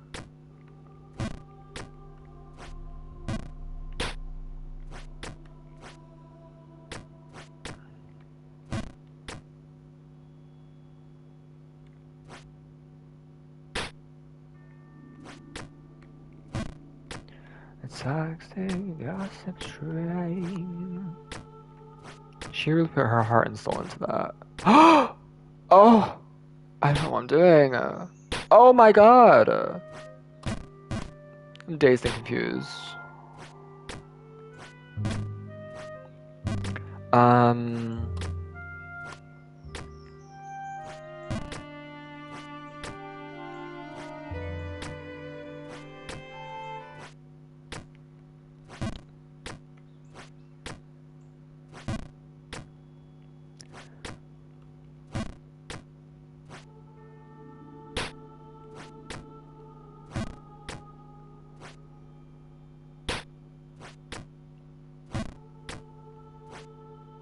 I don't know how I got this so quickly the first time, but now it's like not coming to me.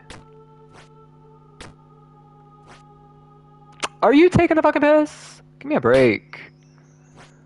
Oh, I just want to get up that fucking section.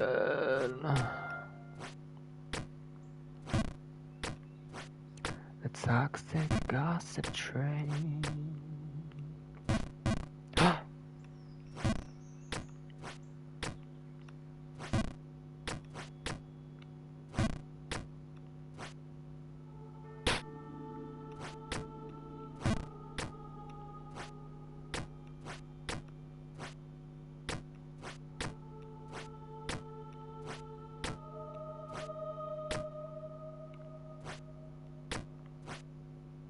Oh my fucking god.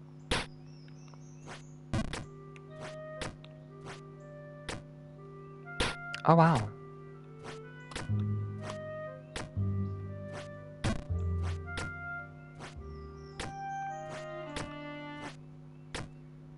I think she was like shadow banned. Back to Colleen. Back to talking about Colleen. I think she was shadow banned maybe. Because I looked up her name on YouTube and to unfollow her and or unsubscribe, and I couldn't find her initially. I had to like filter by channel, and like she just wasn't showing up. None of her videos or anything. I feel like YouTube have just said, nope, we're not putting your videos in the algorithm or anything like that. Which kind of fierce. Loves that. And you know, it's not gonna affect much. That's the thing. Like, quote unquote cancelled doesn't really. It doesn't mean a whole lot. It kind of dampens your reputation, sure. And,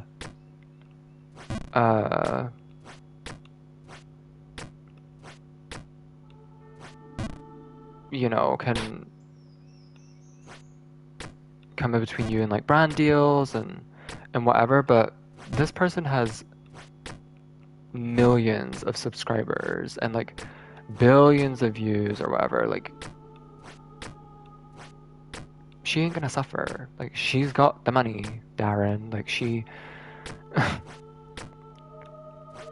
not like that's not something she's gonna worry about. And she's always gonna like, girl, there are still gonna be fans that just turn a blind eye regardless. Which is fine. Like, me personally, I have no qualms like not supporting her and like unsubscribing or whatever, because I don't give I was never a fan of her. So that's whatever.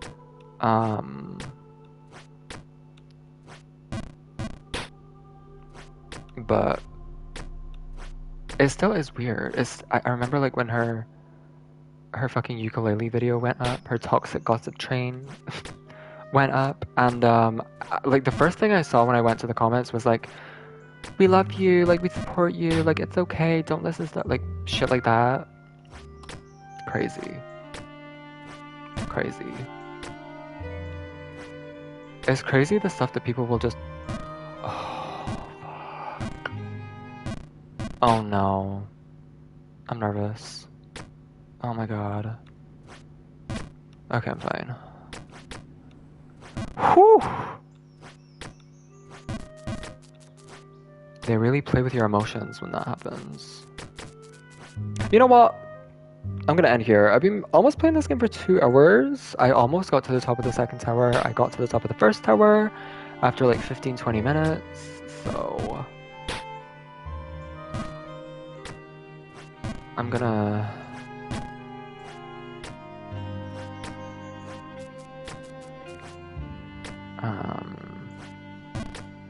Oh, but now I can't stop playing. I'm addicted. I can't stop jumping. Must keep going.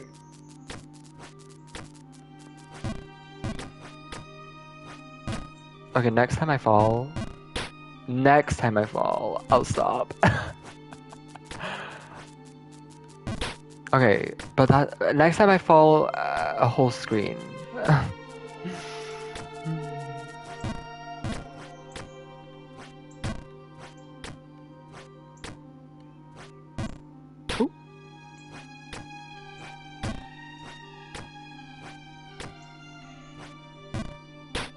Toxic, but yeah, it's crazy like what people will turn a blind eye to. Even just acknowledge it. Even just say like, I love you, Colleen, but what you did was wrong and you need to take accountability. Like, or just fucking anything other than like, we love you, you did nothing wrong. Like, give me a break. Grow the fuck up.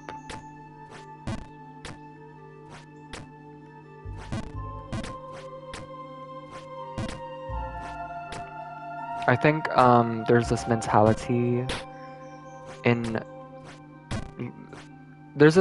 today that like celebrities are these holy figures and they can't do any wrong, and like, I mean, I guess that's kind of the whole thing, like cancel culture, like, you know, from the celebrity standpoint, it's toxic because they're human and they should be able to make mistakes and not lose their entire career for it. But on the other hand, it's like, well, from the non-celebrity perspective, why can't I make that fucking jump anymore?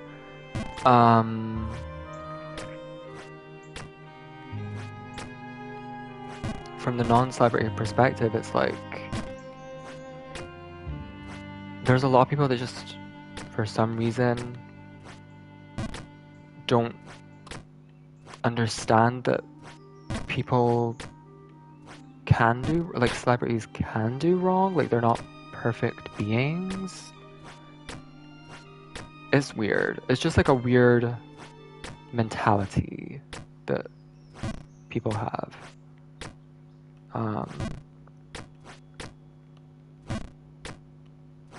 You know, like, I'm a diehard Gaga fan, right?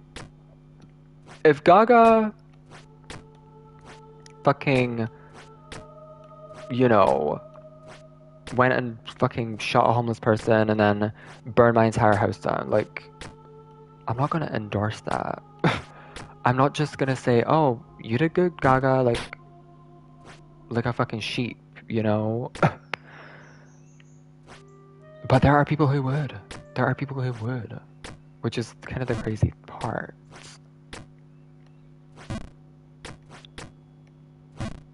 And there's also, like, music of Gaga's I don't particularly like, and songs that I like more than other songs. But there are fans that just blatantly fucking lie and are like, everything she does is. I mean, this goes for literally any celebrity, specifically music artists, but everything they do is like perfect and like this song is great and whatever. Even if the song is fucking terrible. I'm not like that. If the song is fucking terrible, I don't care if you're fucking Gaga. The song is terrible, you know? But, you know, as much as there may be questionable songs in Gaga's discography. Oh my god, you're taking the piss. Most of them I do enjoy. So, there's not really been a time where I've said, like, or thought a song of hers was terrible.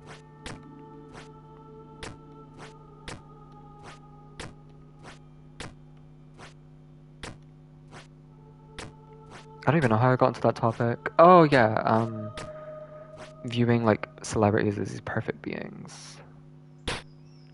Yeah.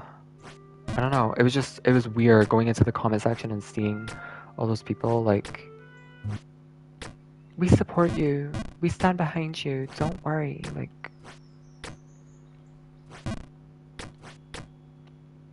And there were so many. It's like, girl, canceling does fucking nothing because there's always gonna be those people. Look, Shane Dawson got cancelled. Probably one of like the biggest fucking cancellations of ever. But I mean, he's probably still pulling in millions of views per video. Like, people don't care, to be honest. And I don't really care. I did stop watching Shane. I think it's just not something I want to align with. But also, his content isn't really entertaining to me anymore. I think it's very overproduced by mediocre producers, aka like Shane. I think he just over edits and over edits and over edits to the point where it's like very noticeable that it's made by an unprofessional or like rather non-professional video editor, and it just doesn't. I don't know. It's just not. I don't know. I preferred back in the day when he would do like conspiracy videos and just like go through the conspiracies and talk about them with like some little edits here and there. But now it's like full-blown fucking hour, 2 hour long videos of like exploring Los Angeles's deepest conspiracies or whatever the fuck. Mini documentaries, whatever. And they're like edited to fuck, and it's just, I don't know. I don't love it.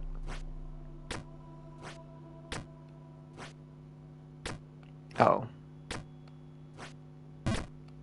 Okay. Don't fall, please.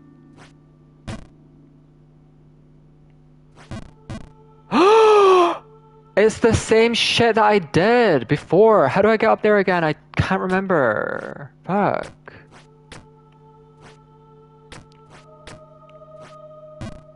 Girl, bye.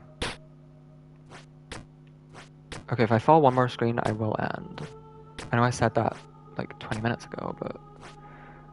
Or more like 10 minutes ago.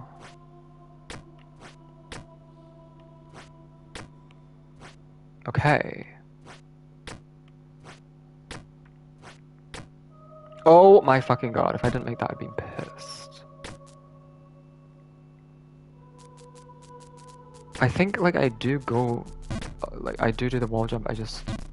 Yeah, I just let go a little bit earlier. Ugh. Okay, I made it back. Holy shit.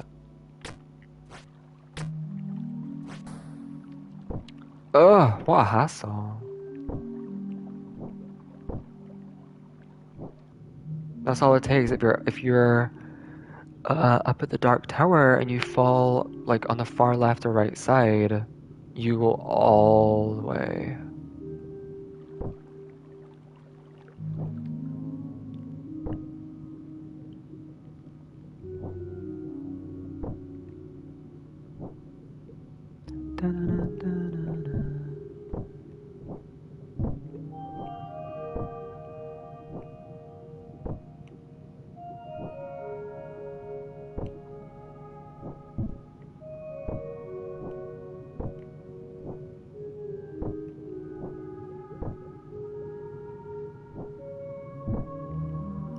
Okay. So good so far. That's so far so good. Oh, that's not.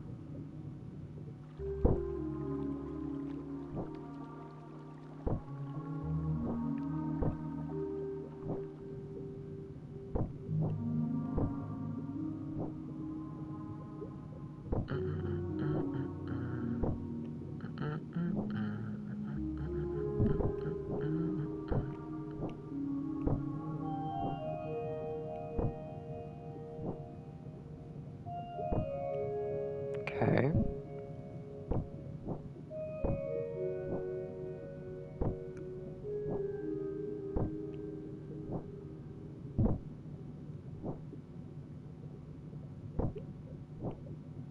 No, bitch. Okay. I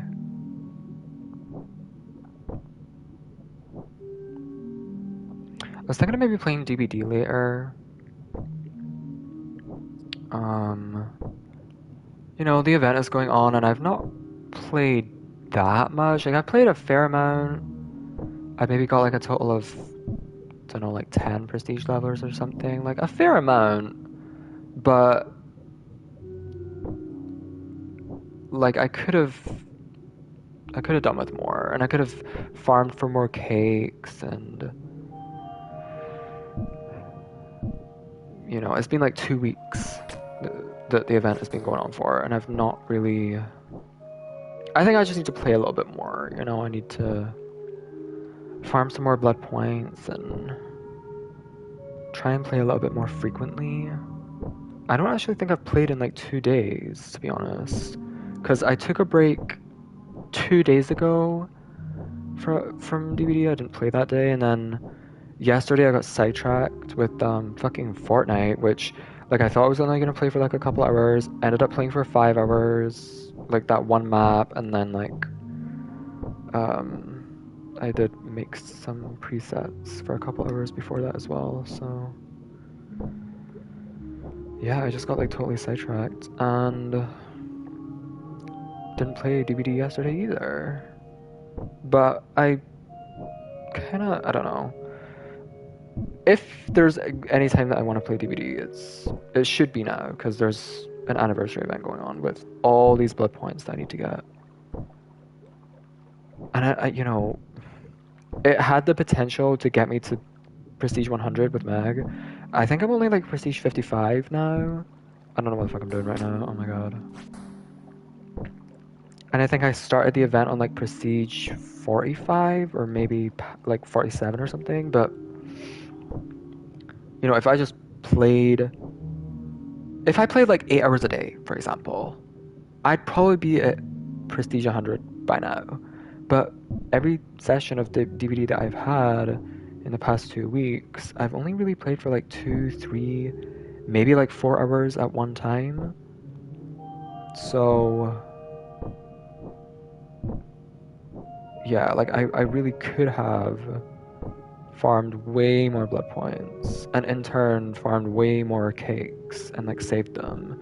Because right now I only have like 250 or something. But there's people with thousands right now, so...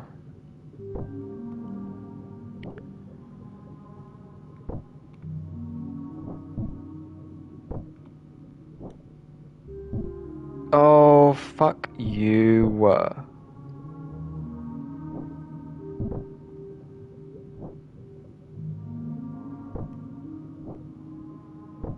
Girl, it's always like...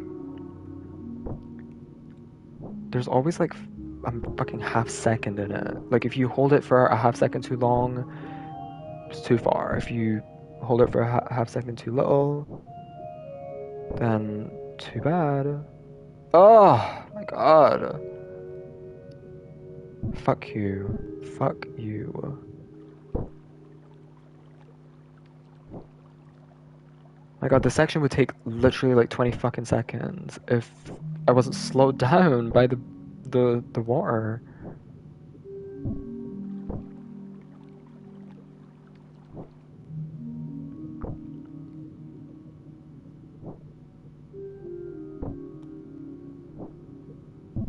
Oh.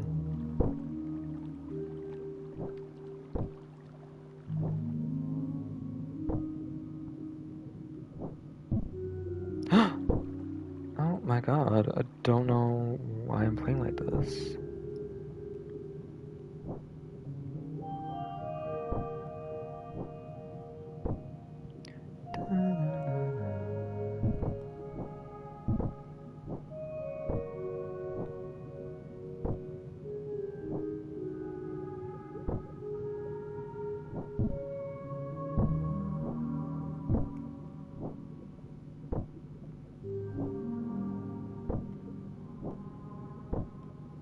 Okay.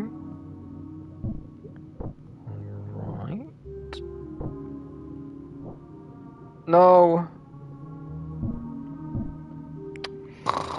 I just wanted to make it to the Dark Tower one more time and have another attempt at it.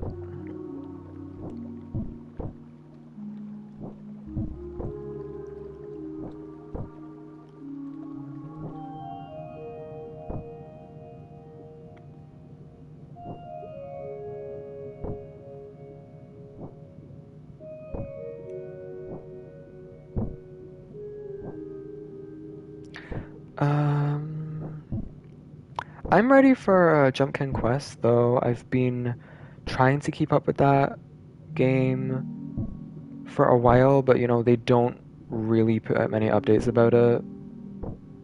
Like, if any. I think they announced it a while ago. It was like Jump King Online, I think originally it was called. And it's basically like you can play it online multiplayer with other people. And it was like a sequel, but then it was like Radio Silence, and then you know the name change. Like that's kind of the last thing I really heard. It was like they changed it to Jump King Quest, and that was honestly like 2 years ago at this point. And then I like joined their Discord to try and find out more information, but it doesn't even look like they update the Discord with information on their development. It just, I don't know. See? Half a second too late. Or too long. Fuck.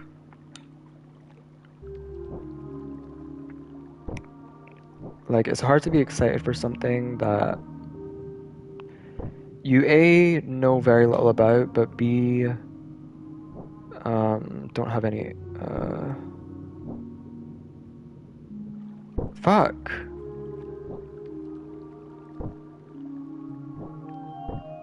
A, don't know much about, but then also don't have like a release date or at least release window or anything like that, or any sort of like development progress update.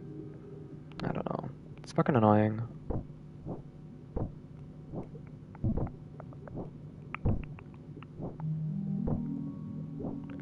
Forgot Sons of the Forest came out as well, but then it got delayed, and then it got delayed again, and pushed back and pushed back, and now it's like in its like beta release or something like that on PC only, even though that was not the plan initially. So fucking dumb. So stupid. So I have to wait for whenever that's gonna come out on console. It's just, it's absolutely ridiculous.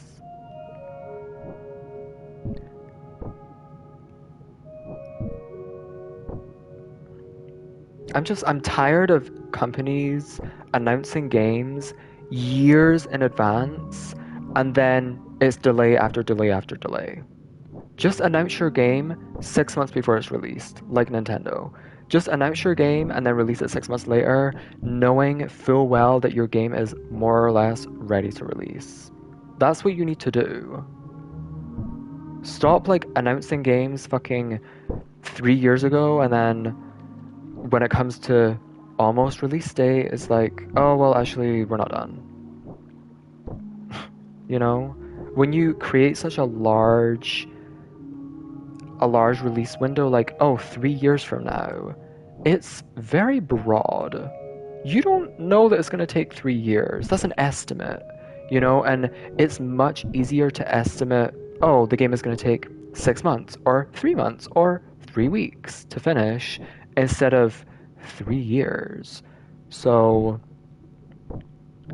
you know, to announce your game expecting it to, or knowing it's going to take who knows how long, years and years, like, it's fucking stupid. Stop doing it. Why announce Jump King Quest? What is the reason? Why announce that? Because the fact that it's taken this long, and this goes for Silksong too, the fact that it's taken this fucking long tells me you must have at least had some idea that development was going to take years, so why announce it years prior to its release, potential release? It's very weird. It's very weird. And I get it, especially with like indie companies, like there can be a lot of problems and issues, and you know, the team is much smaller, so issues can crop up anywhere, and etc, etc, etc. The list goes on. But still, just don't announce the games until like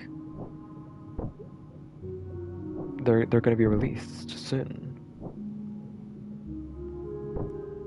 Because the wait, like, there's so many games that I've waited for, or I'm currently waiting for, that were announced years ago and are just taking years and years, and it's like, you know, I wish you didn't tell me.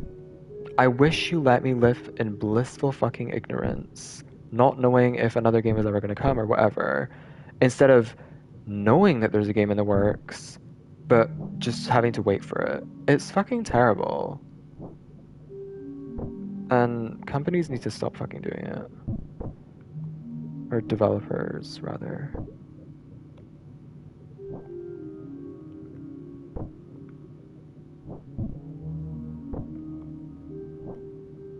And then what happens is like, fuck!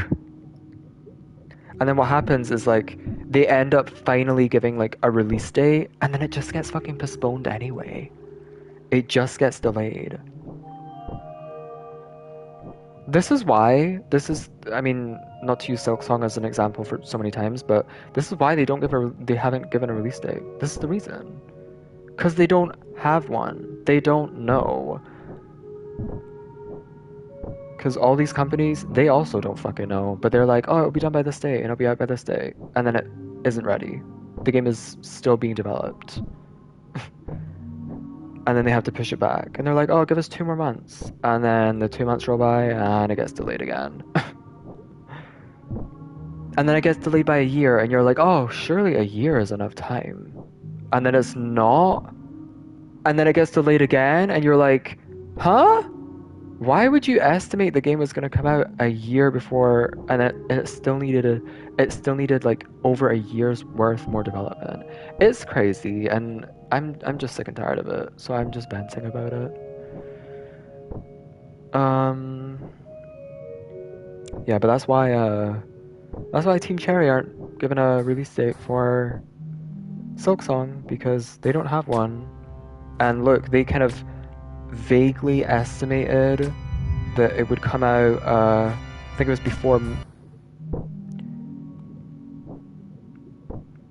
before May of this year, because it was like, shown at the Xbox thing, and it was like all of these games shown are going to be coming out within the next year, and that was in May or something like that. And then so they were like, oh, Silksong's going to be out by May 2023, and it didn't come out by then. So it was like vague confirmation that the game was gonna come out within the year, and then it didn't. But you know, because they didn't say a release date explicitly, they can kind of get away with it, you know. And yeah, that's the reason why they're not gonna release date. Like, I know that for sure, because can I do this? Okay. Then can I do a full right? Okay.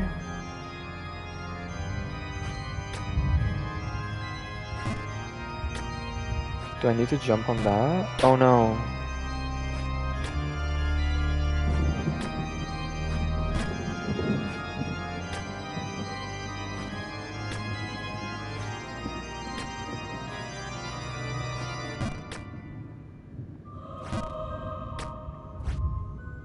Oh god, that's so hard.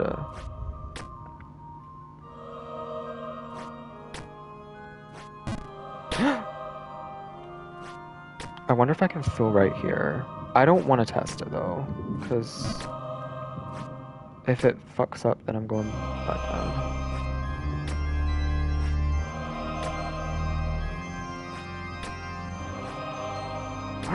Oh, so close.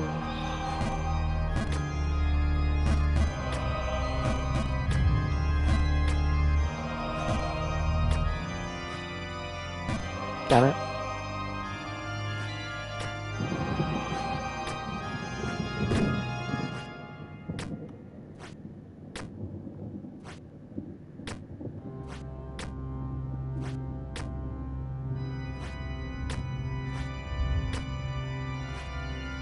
Oh my god. Here? Okay. Then here. Then here. Oh my god, bitch. No! Oh my god. Ah! Oh my god. Oh. Oh, my back hurts. Whew. God, that was stressful. Ooh. This screen is so pretty as well. Oh. Yay! And I'm not doing the third one. I'm not doing the third one. The first two, okay, I'll do the first two, but like the third one, that was a fucking nightmare. It was a fucking nightmare. It took years off my life. I kept like deleting the game and going back to it as well. Like it was literally months long in the making. It took me months to beat the third DLC, Ghost of the Babe. It was, oh god, traumatic. And I never want to do it again, honestly. I don't even know why I was in the middle of a playthrough of it, like when I booted up the game.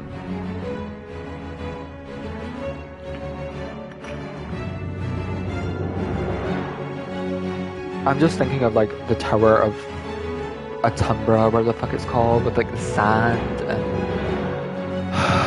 the fucking halted ruin with like the water. Oh my god.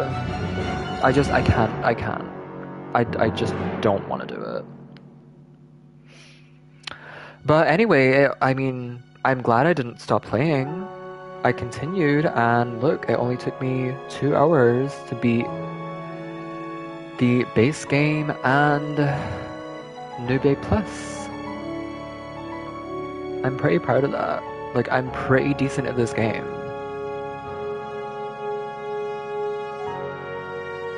And I think I'm very well prepared for